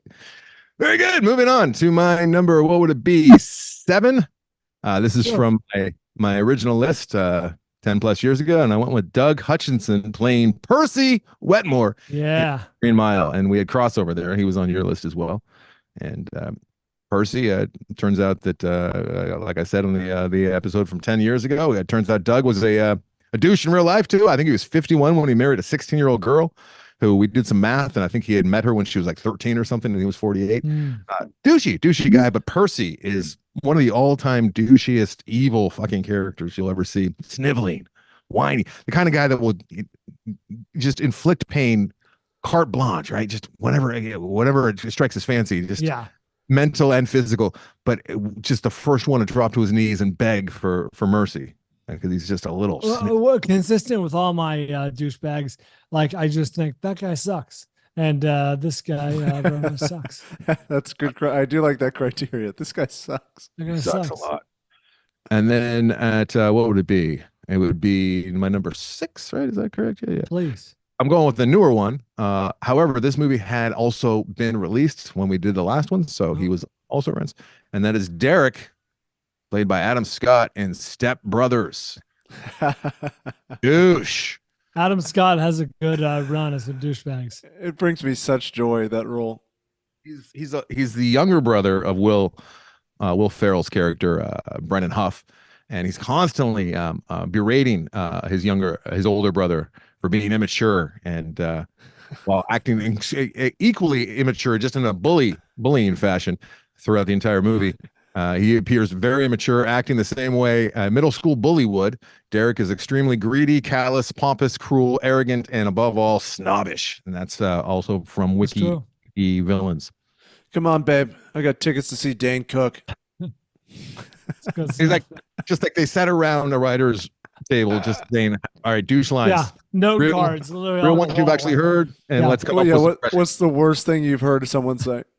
He pulls up his shirt and they do that like fake cutaway where they cheat somebody else's like 8-pack, because it's not his, obviously. And he's like, I haven't had a carb in 10 years. Something along those lines. Avery, I apologize for this. I'm going to button hook you, and we're going to go to break now because this guy's got to go pee. We'll take a break. Come back with what's that? Who's there with you? The guy behind me. Yeah, you didn't see him? Yeah, he's got to go pee. I'm going to go help him out. Christy's transitioning. They were coming back. I should be so lucky. Come back and do a little Amazon. Why would that make you lucky? Can you elaborate? Why would that make you lucky? Finally, a man in the house. Very well played there, Bri. That was funny shit right there. I like it. Thanks, buddy. All right, back in a second. Time once again to read the interesting and notable purchases made through our Amazon link on AndersonandBryan.com. A little step from behind the curtain. I'll say thank you to everyone who supported us in the last month. Amazon offers us a small bonus when we sell a certain sell. Click through whatever. People use our link to get a certain number of items, and we hit it with moments to spare. All right. We went over by a few $100 and on the last day of the month. So thank you guys. And that just further goes to show that you might think, this is a $5 item. This is a $10 item. I'm not going to waste my time. That adds up and it makes a difference. And we appreciate it because it costs nothing but effort. So the effort being minimal, of course, but we appreciate the thought. Things purchased on that Amazon banner. Hold on. Light's got to go off of this. What's happening? All right. Sorry, the light makes it hard to read. Big purchase of the week was a Breville Barista Pro espresso machine. That was almost $1,000. Thank you for getting that through our link on Anderson and Bryan. 5 Echo High Gore-Tex hiking boots. Why are you buying 5 hiking boots? Maybe you hike all over and you want to leave them in various locations, or you're going to do like the wild thing and do the whole Pacific Coast Trail or what's it called. And you need like several pair. It's right there, Brian. 5. It might actually be that. It might actually be groomsmen. That's a really good point. Maybe I know some people. I know some people. I've actually been invited to a couple where the bachelor party is actually the groomsmen all going on some kind of horrific hike. My God, can you imagine how? Oh, I know who you're talking to. I know who 2, you're talking about. Makita lithium ion grease guns. You know exactly what I'm talking about. 4, Brother He likes baseball. Genuine super high yield toner cartridges. Philips Hue 65-inch smart LED TV backlight. Speaking of TV, someone got a TCL 43-inch 4K LED smart TV, and I don't know this brand. Hisense 40-inch Google Smart TV. Didn't know about that. SureFlap, SureFeed microchip pet feeder, Cal Digit Thunderbolt 3 dock, and Amazon Kindle was purchased. Boise paper multi-use copy paper, Echo dual trash can with recycle bin, and an Amazon Basics trash can was also purchased. 2, Nuanchu natural linen lampshades, 72, can that be right? Kamoi masking tape rolls were purchased, 72. How about that? New Balance Rove running shoes, 2 Landguard garden bed kits. Philips Norelco shaver was picked up. Someone got a Bobrek soap dispenser. 12 Pure Citrus air fresheners. Bulletproof Brain Octane MCT oil. 4 Homeworks bathroom grab bars. And finally, 2 K&F concept camera lens protection filters. Nailed it. Here are the movies that were clicked through. This is the last time I talked at y'all. Somebody's watching Janitor Carl in the Breakfast Club. Thanks for clicking through and getting that. Right. Breakfast Club, starring John Kapelos. I hope John got some royalties. 9 to 5. Somebody clicked through and got 9 to 5. If the royalties are anything like the filmmaker and producer and writer of the film gets, it's probably negligible. Speaking from experience, I can tell you Bezos makes way more money than the what's his name? Who wrote and directed? Who wrote Breakfast Club? What's his name? John Hughes. Drew blank on John Hughes. John Hughes' estate gets way less money than than Jeffrey Bezos. That is shocking. It's absolutely true. But Jeffrey Bezos, you did it. Congratulations. I hear that almost every morning. Great job on all the art. It wakes me up, or it tells me that it's time to have my coffee done by. I have like 5 different alarms to go off each morning for my routine to make sure that I'm on track. And that's one of the songs. Jeffrey Bezos. I need an insight into this routine of yours, but we'll get to that later. Sorpasso was clicked through, as well as A Bigger Splash. Look at that. Somebody's catching up on their Luca. Ghostbusters Afterlife was clicked through, as well as Compartment Number 6. The Bob's Burger Movie was clicked through, as well as The Gentleman. Hey, smart move with The Gentleman. The Holdovers. Fuck to the yes, with The Holdovers being clicked through, as well as Late Night with the Devil. Gotta do it, Brad. We gotta click through. Does that mean they bought it? No, that was a rental. Totem. Well, I thought we couldn't. No, I believe it was a purchase, actually. I think it has to be, because we discovered earlier in this episode that you can only own that fucker. Look at that. Money is no object to this listener. Totem was clicked through, as well as Old Boy. That guy's got $14. Old Boy Deluxe Ultra 4K Limited Edition UHD. Now I have to assume that is the original, and that is not. The Spike Lee one. They wouldn't do that to Spike Lee's remake, would they? Deluxe Ultra 4K Limited UHD? Would they? I don't know. I haven't seen it. Maybe it's a masterpiece. I'm not even convinced it came out in theaters. What if you did that watch along? Oh, Anderson. There might be inspired. There could be something there. Oh, just the hate watch. Let's see if that's streaming anywhere.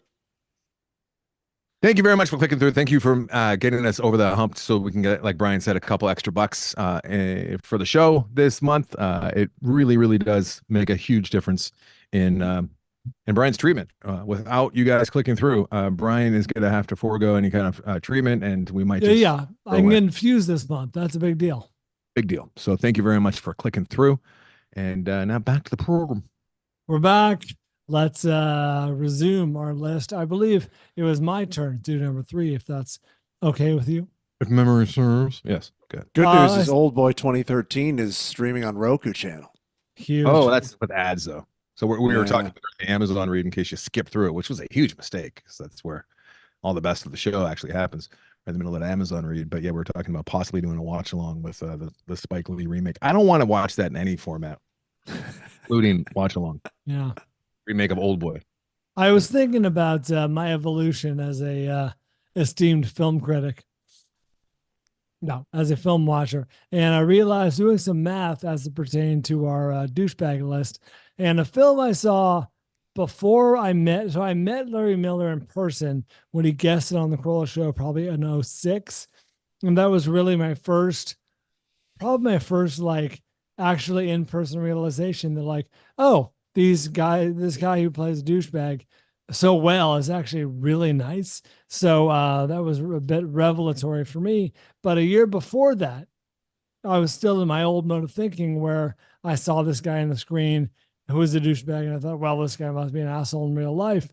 I'm talking about, funny now that you would think about it, Bradley Cooper as Zach Lodge in Wedding Crashers, 2005.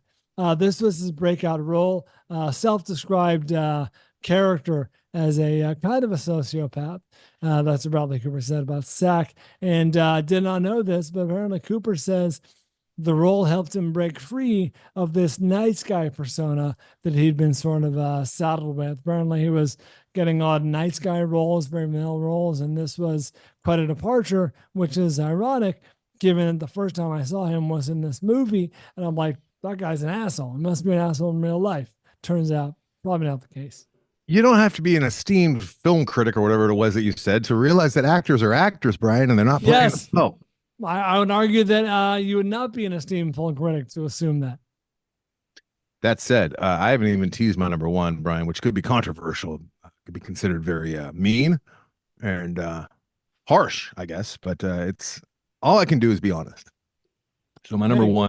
Breaking news. Sorry, I didn't mean to interrupt. We have a chrysalis, a butterfly emerging from a cocoon on the porch. Right now? Well, that's pretty cool. Yeah, Atticus has a couple caterpillars in containment in his room. That here's another weird thing about the old elementary school over there. And for those of you who are parents, you might get this. For those of you who are about to be parents, keep this in mind. I am neither. Atticus's school is, I am not kidding when I tell you that I got 3 emails from Atticus's school while we've been doing this show. They're usually they're relentless. The long paragraphs, a lot of, just all this speak that you would hear from politicians, just a lot of bullshit. I scan them, but there's rarely any kind of information I can glean from it that's useful. There's also a thing called the Dojo, which is an app on the phone. You use the Dojo, Brian? Class Dojo? No, I'm familiar. So that's where you communicate with a teacher and other parents sometimes. And like the homework gets sent through there for us to print at home, which is great. All sorts of information, just litany of information. One day, last week, Atticus comes home and he has 2 little like containers that you would usually put like to go. If people do that, like butter in, like, Sure, like here's some tiny little like Dixie cups. Butter? Oh, sure. Okay. Yeah. Here's some butter like with salsa, right, salsa at the Mexican restaurant. I Yeah, got you. exactly. Salsa. And it's got, each one's got like some garlic dip. some goop. Okay, yes, we get some goop with a live caterpillar in it. Oh, Like what tartar is sauce. Okay. a tapenade. I'm like, well, Atticus, what is this? And he's like, Some au jus. it's a caterpillar, Dad. And I say, Come on. what are you doing with the caterpillar? He's like, well, our teacher gave it each. We all got one. I have 2 because one kid didn't want his because he thought it was gross, so I took it because Atticus just like fucking he'll take anything. So now we have 2 caterpillars. I'm like, oh, what are we supposed to do with them? He's like, I don't know, Dad. I'm like, well, I'm sure she told you. Were you listening? I don't know what. No, she didn't tell us anything, Dad. She just gave us the caterpillars. I'm like, that can't I be find true. it hard to believe. Pouring through Unlikely. emails, going all through the dojo, going back. Not a fucking single word was written about this live animal that they sent home with all the kids. What the fuck? So like a week goes by, and I'm like, are these guys doing okay? Am I supposed to be feeding them anything beyond what they gave? And I'm giving them water, and I'm checking on them. And I finally sent it, through the dojo. I asked the teacher, and she goes, "Oh yeah, here's a flyer that tells you all about what you need to know." I'm like, "Well, all the pointless scribble that they sent, 3 emails while I've been doing this show, guys, and nothing about live animals they sent home." I'm done. Well, I'm sure it's coming. No, it came because I demanded. Is that how you got Coda? That's how we got Coda. Coda's doing well, by the way. I just went and checked. Actually, I'm having that OCD is the oven on moment right now. I got to go make sure that the back door is closed. I don't think she turned the oven on. Talk amongst yourselves for 30 seconds. Please. You know what? Avery, I'm not sure if you're familiar with Mike Dawson, engineer of the Adam Carolla show. His dog, who is much larger than Dakota is now, but maybe about the same size as Willie, actually got onto his burners and paws up on the counter, turned them on, and like set fire to his kitchen. Jesus. At least that's the story that he told. Yeah, during his blackout. Yeah, I don't know for a fact that it happened because no video of this exists, but I have to take the man at his word that his dog set fire to his kitchen. That seems like it ripped straight from The Simpsons. That's right. Oh, this happened with Coda, and then we'll go. It all blends. It all bleeds together. It all marries here because I was talking about school and I was talking about Coda. Coda literally ate Atticus's homework 2 days ago. Oh, nice. She swallowed some of it. She chewed it all up. She ripped it, and I'm like, "We're sending this in with you. We're going to salvage a couple of these papers with the teeth marks, and you get to say what every kid has lied at one time or another, and say, you know, my dog ate the homework. Plus, all of his dumb little schoolmates apparently don't believe that he has a dog. I don't know why that's so like far fetched. Why is that so hard to believe? But they're like, yeah. He's like, yeah. None of my friends believe me that we got a new dog. I'm like, why would they not believe something so innocuous? But now he has visual proof. Homework. That's an extremely. Although, what if Atticus was so committed to the ruse that he chewed up his own homework? Maybe he's telling them that we got a wolf because I always call her a wolf dog. So maybe that's why. Yeah, that could be it. Atticus is the ultimate unreliable narrator. The little boy who said wolf, not cried, said. The boy who told wolf. All right. Let's where are we at? You're doing 4 and 3? Yeah. Number 4, which was number something on my last list. Was it 5 and 4? I'm sorry. I don't know what's going on. I don't know where we are. Number 4 is was number 2 on my original list, and that is Tully from Kids. Tully. That guy sucks. Played by Leo Fitzpatrick. He was a virgin annihilator. A divergenizer, right? He was a divergenizer. Yeah, he only liked to deflower the young ladies. He was young himself. He was like 13, but he only had he took a page out of Elvis's book and only wanted to deflower. That's all he could do. Was that an Elvis thing? I didn't know that. Elvis only liked the. That's what I had always heard. He only liked the young girls. He got to deflower himself. That's what I had heard. I don't know. Avery's a big Elvis guy. You ever heard that, Elvis? I mean, I have heard of that. I don't know if that's apocryphal or if that is true, but Telly did that in Kids, and you wonder if he's 13 years old. And going back to my Loveline days, I know that a lot of people who have to like elevate their sexual content because of drug use or just having too much sex, and they got to keep taking it up a bar to get. If Telly's doing this when he's 13, and the only way he can get off is virgins. Like, where is he at 14, 15? Oh my God, where's he go? What kind of a monster? Newborn porn. Wow. He's like a reaver, probably. Wow. He's like a reaver. Although, to be fair, I doubt very much Telly survived into adulthood. No, I got you. I got your reference, Anderson. Did you? Okay, Very cool. Inside baseball. It took me a minute. Guess who's going to get the reaver reference next week? Brian is, because we are going to be watching Serenity, Brian. Movie that I have already watched last week. Very excited. I cannot wait because Eric Robbins assigned the two of us Serenity, which is a continuation of the canceled too soon series Firefly, which lasted one season. I'll talk a little bit about that when we flick fast Serenity as well next week. But Firefly was a fantastic, small, low rent TV show that never really got a chance, a fair shake, and it's I really, really enjoyed it. I love that universe. I love that world that was created, and they continued it with Serenity, the movie, which we will both be flick testing next week. I highly recommend. Also, this movie can stand up on its own, as far as I can tell, without having seen any Firefly. All right, Serenity it is.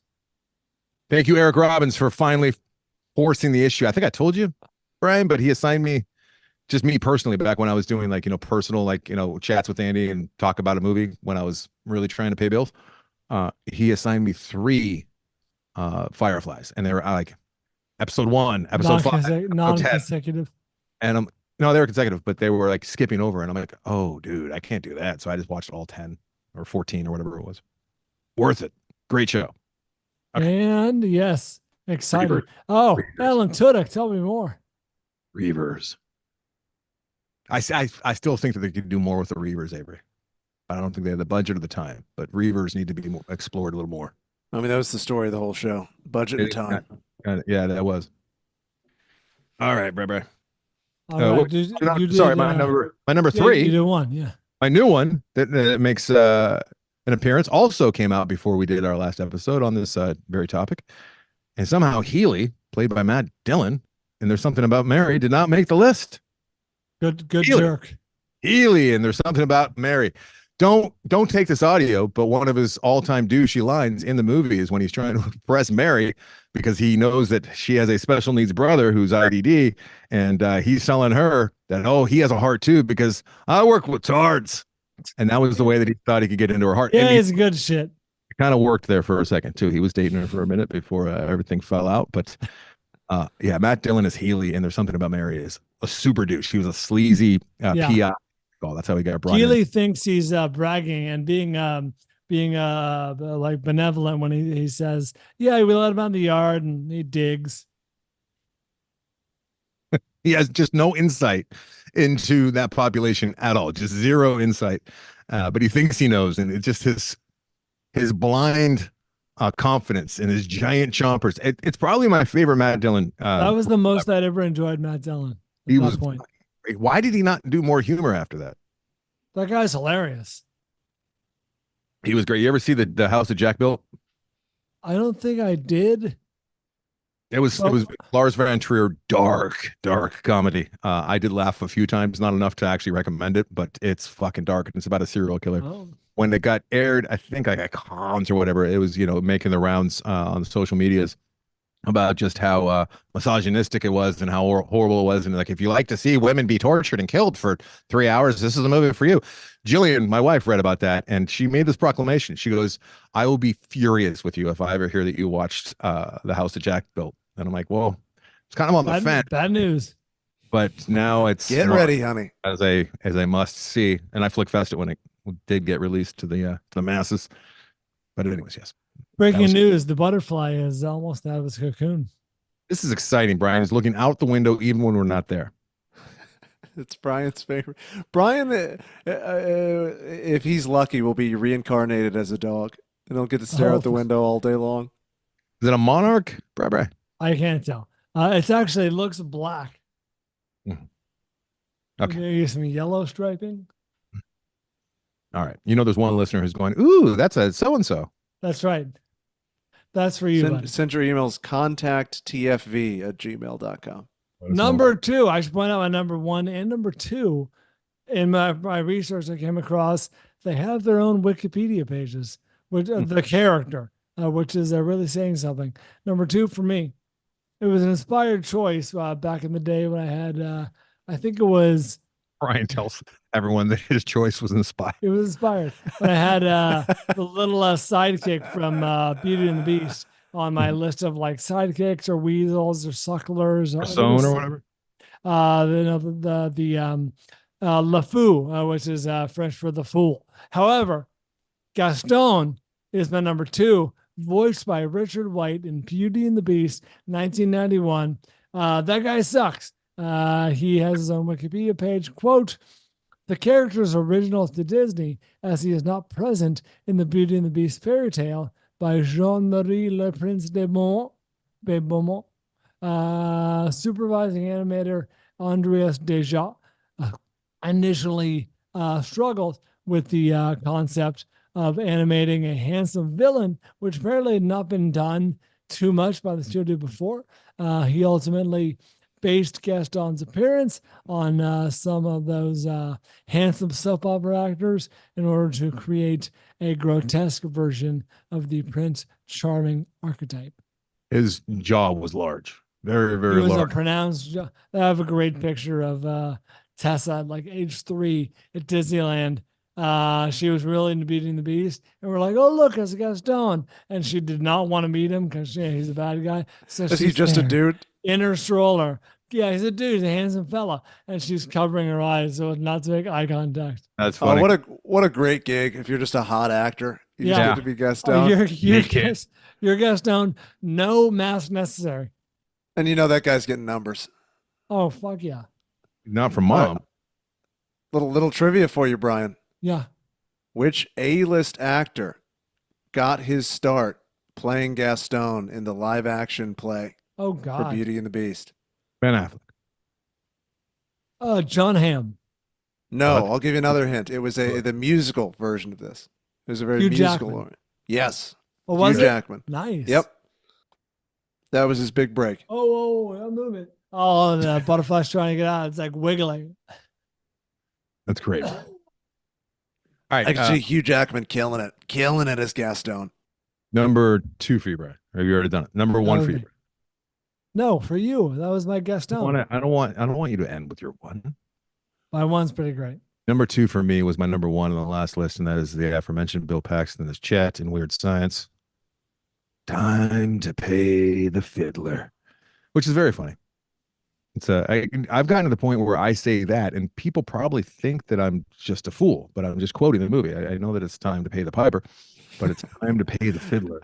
Don't you hate that? I used to, for a period of time, I was saying supposedly to deliberately be stupid, but then I realized several people corrected me, and I went, "Oh, I just sound like a moron." No Yeah. one's getting the joke. It's tough. And now, like, I got that with a few things, especially on the show. Like Gasper Noe, I know that his name is Noe, but I don't want to say no anymore, so I just still say no. But I'm sure a lot of people who know listen, and they know that I'm not saying Noe, and they know I'm wrong. They know he. They're in the Noe. Protagonist and antagonist, of course, from That's great. We still get corrected on that. I'm sure that people like tune in for the first time, or even like faithful listeners who don't listen closely, think that we're just absolute and total assholes. You know, fucks me. It is believable after your reading last week on air.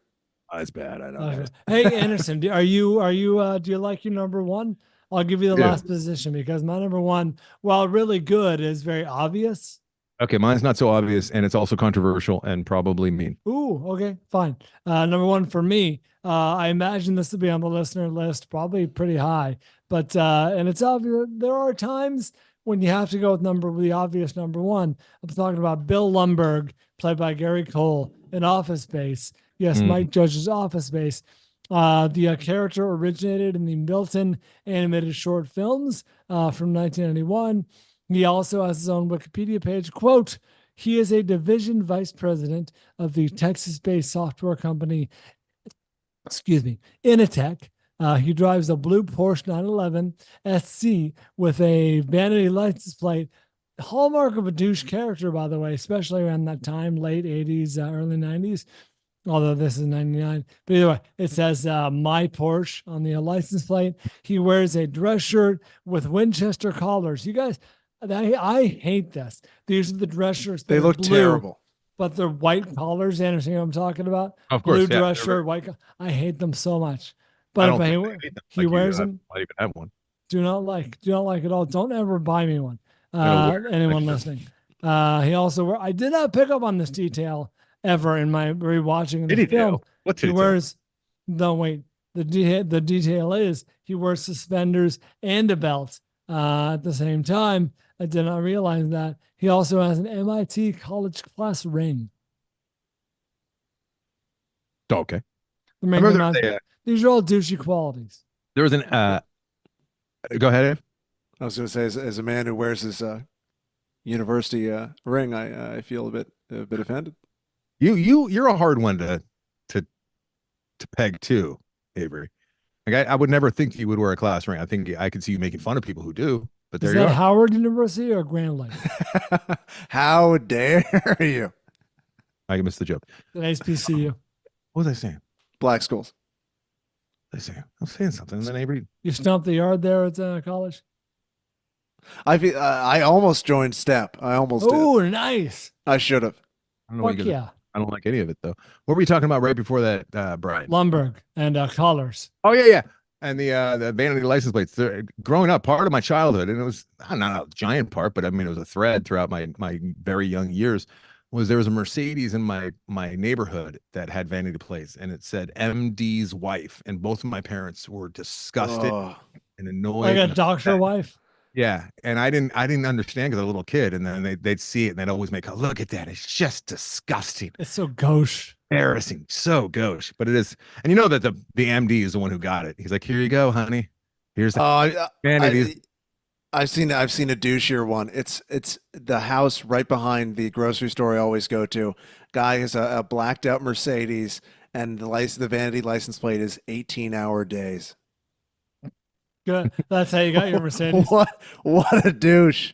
I don't mind. What a douche. They say I work harder than you. Yeah. And it shows. It's You paid know off. what's That you know what's inspire you. oh sorry, a douchebag trope of the 80s, and it's funny because it's so commonplace now that it's no longer douchey. But back in the 80s, this was literally a trope, like a shorthand way to say, hey, this character sucks. He's a douchebag. You should dislike him. Back in the 80s, when they had the key fob that went bloop, bloop, like that was, if someone did that to a car, that was a douchebag. Nowadays, everyone's car makes some kind of sound, except for yours, Avery. Everyone's car makes some kind of sound when you lock it or unlock it or whatever. Oh, I got the key fob. How dare you? That's why I don't like. Does yours go bleep bleep? I need to get it repaired so I can get the bleep bleep. The reference humor, that especially if it's like in the zeitgeist at the moment, and that's a lot of what Family Guy was. It was just these jokes gonna land 5-10 years from now. Like, it's so about what's happening right this second. You know what I mean? South Park did the same thing, but they did it without, calling attention to the actual thing. They would just make commentary on something and do like a satire. Yeah. It still holds up on its own, even if you have no idea what they're satirizing. So that was my man. It was like that time when we had tea with iced tea and the Kool-Aid guy. Oh yeah. And then, Jesus Christ, that humor. Get it out. All right. What's your controversial choice? All right, so number one for me is a documentary. Oh, I almost went documentary too. Which documentary would you have gone with, Brian? Okay, actually, not a documentary. However, these are real people in Borat. The frat douches in the Winnebago or whatever it was. Yeah, that would have been. They sucked. They sucked a lot. Yeah, mine's a little more well known than the frat douches in the Borat RV. Mine is an accomplished actor and comedian. People love him. People think he's a genius. He might be a genius. That said, he's a fucking douche. Is this Jerry Seinfeld? This is Jim and Andy, the great beyond. Oh my God. Jim Carrey comes up as one of the greatest douches I have ever seen on the screen. Am I wrong? This is controversial because he's in character. He's in character. In the documentary, Brian, he has enough self-awareness as to what's going on that he boasts about how the studio held this footage under lock and key for 20 years because they were afraid it was going to make him look like an asshole, because it does. And he also says, he has this line in the documentary where he's like, when I realized I had the role to play Charlie Kaufman, not Charlie Kaufman, Kaufman, Andy Kaufman, Jim and Andy, it's right fucking there, Andy. Come on. All right. So it's your name. When he realized that he was getting the role, it was his childhood hero. Andy Kaufman was Jim Carrey's childhood hero. He got the dream role. He was staring at the ocean, and he says, that's when Andy took over, and I had no control from that point on. This movie is adjacent for me to Overnight, where it's like you realize that you're being filmed. Yeah, how do you not? So then later in the same documentary, Jim also says that he didn't know how far to take it. And I'm like, I thought you didn't have control. I thought that Andy was just Andy took the wheel. Control, as though it was a parasite who taking over your body.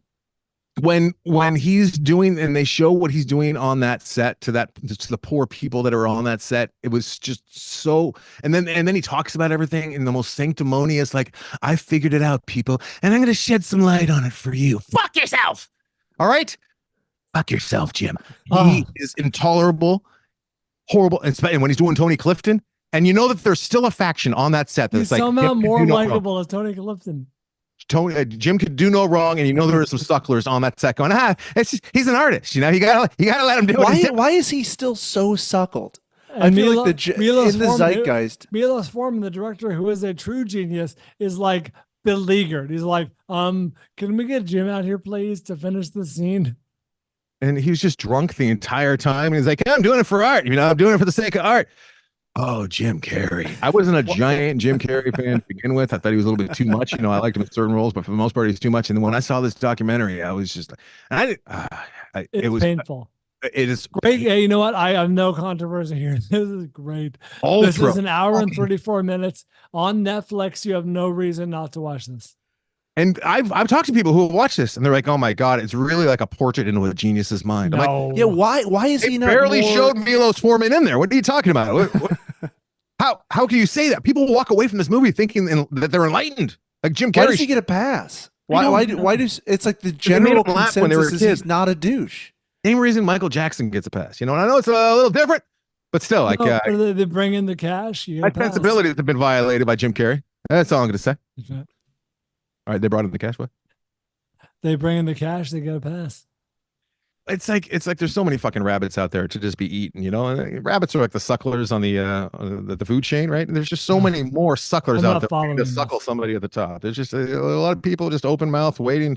I think they're the same people too that are open mouth laughing at horrible things that aren't funny, like that we witnessed in Pixels in the watch along earlier in this week, where there were so many moments where I could just feel the hot breath in the back of my neck in the theater of someone going,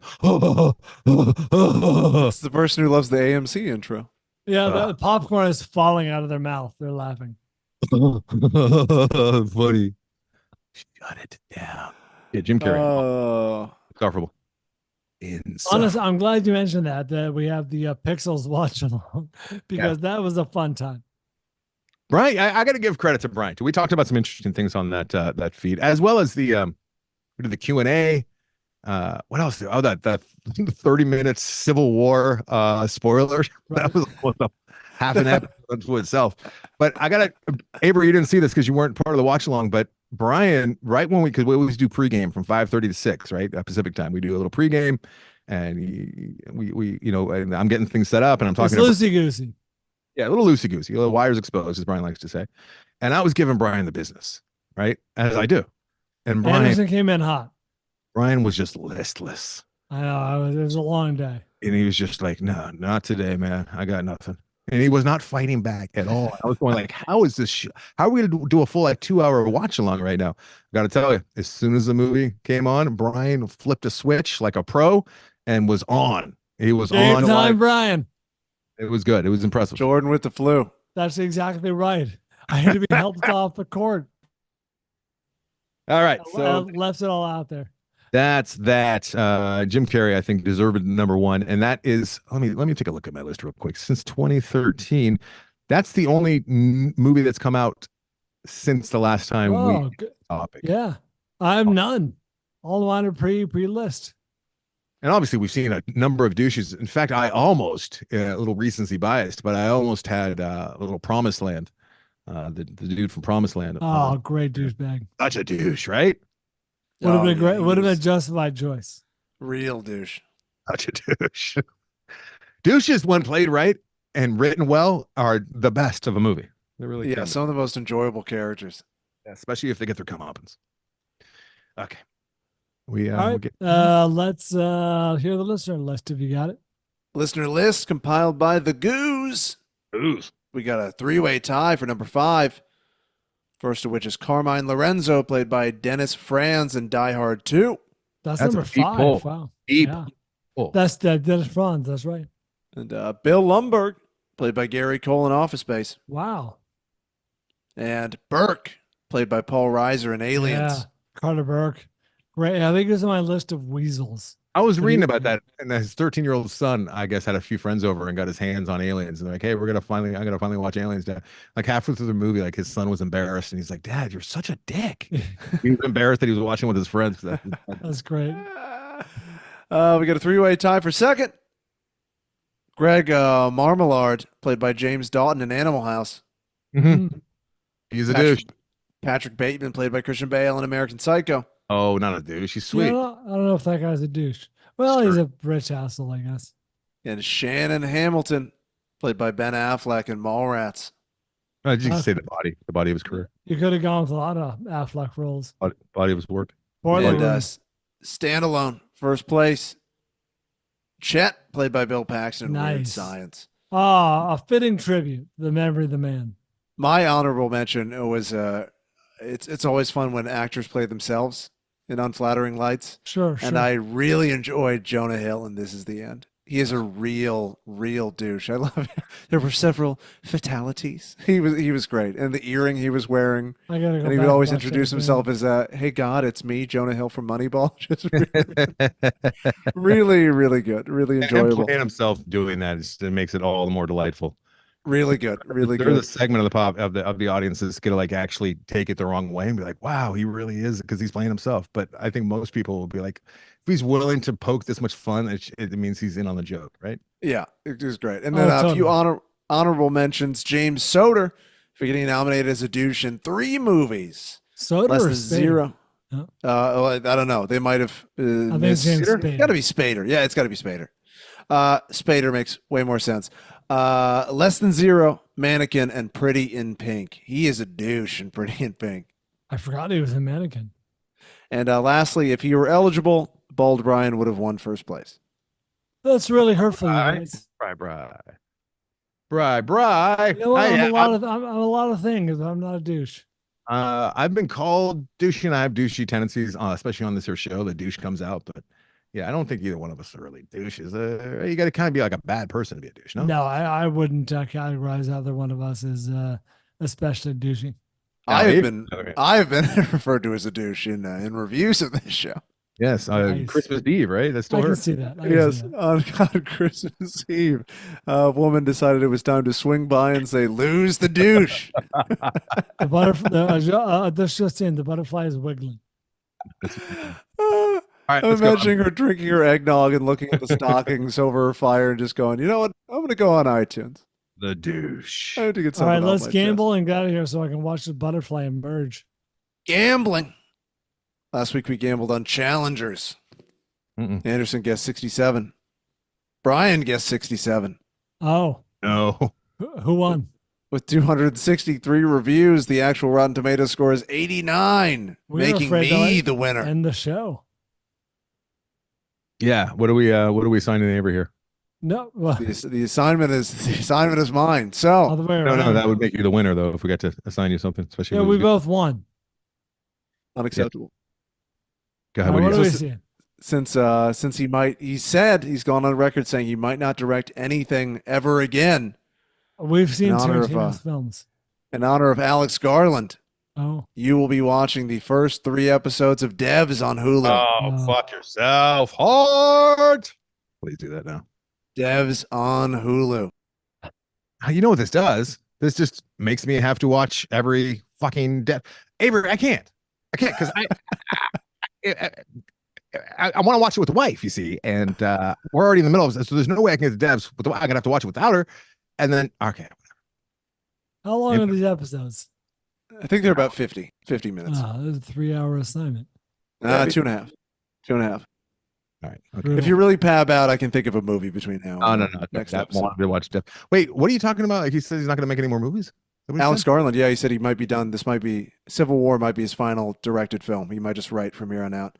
Because he's art. He He's said it one just took too much out of him. Yeah, see, he's He's art. like art from Challengers. Come on, buddy. Hope he doesn't have a Natasha in his life. She will look at with disgust at that. Hey, do we do a Dunkinator. spoiler? Do we do a I might spoiler? get a Dunkinator shirt. We need to do a spoilers on Challengers. I just realized. No. Yes, Brian. Why do you do faster now? Yes, we're doing spoilers because we need to talk about that very ending. We need to talk about some other I got a things. butterfly coming out. Yeah, That's all not- of our not- things. that's So you not can a sit butterfly. there and watch it. Okay, let's go. It's quick. Come on. I'm seeing if there's a Dunkinator t-shirt. Fucking need that in my life. This week we're gambling on Bribe movie extraordinaire, The Fall Guy. Mhm. 101. Oh, sorry. I shouldn't have said that. That's my guess. On three. Very excited for this. On three. Sure. 1, 2, 74. 85. Why did you wait for me? Anderson 74, Bryan 85 with 114 reviews for The Fall Guy. Current Rotten Tomato score is 86. Oh, I Brian was does 86 cheat. too. Brazenly, he cheats. This is So great. brazenly, he does not give a shit. Hey, so you got 72. 74. This could drop. I mean, this is not a guaranteed victory. Yeah, maybe all But the gunslinger I'd heads rather have seen I'd it. rather it be than you. All right, let's get out of here. Wrap it. Oh, Remember- I All can, I can get right. a, I can get a Robin. Dunkinator T-shirt for $15. Anderson, what did we assign I'm- from the listener? Serenity. Watching Serenity, thanks to Right. Eric Robbins. Serenity will be seen. Perhaps Devs will be seen. At least the first couple episodes of Devs, right? Right? 3 episodes. I feel like that's greedy. I feel like you Egregious. think too. Is there a reason why 3? How many episodes are there? I believe I watched the first half of one a while ago. Why for three? I feel like is a good survey of the show. I feel like if you're not into it by the 3-episode marker, you're not. How many are there total? That's my question. Only 8, and it's a limited series, so there's no more. Devs. I like the listener a lot. Thanks, Neil Orange Peel. Check it Very out good. on our social medias, also on our website, Anderson and Bryan with a Y. Thanks, Hank and Her Ponies, for being our featured artist this week. Check them out at andersonandbryan.com. Thank you to Tyler for assigning us Perfect Blue. Always like to hear assignments from the listeners. Anderson and Bryan is the Instagram. Anderson and Bryan is the TikTok. The Film Vault on Twitter, the Film Vault on Facebook, the Film Vault podcast over there on YouTube. Thanks for helping the show, Giovanni, Drake, as always, doing some great content there on our social media. I'm really enjoying the games, the trivia. It's all fun. Great job, Drake. Check that out on our social media. It's a lot of fun. Mike Cole, Goose, and Eric Kath. Appreciate you guys a lot for helping out the show. Patreon.com/the Film Vault. Apparently, there's going to be challengers bonus content, so check that out. Yeah, until next time. We do it for Van Gogh. Butterfly.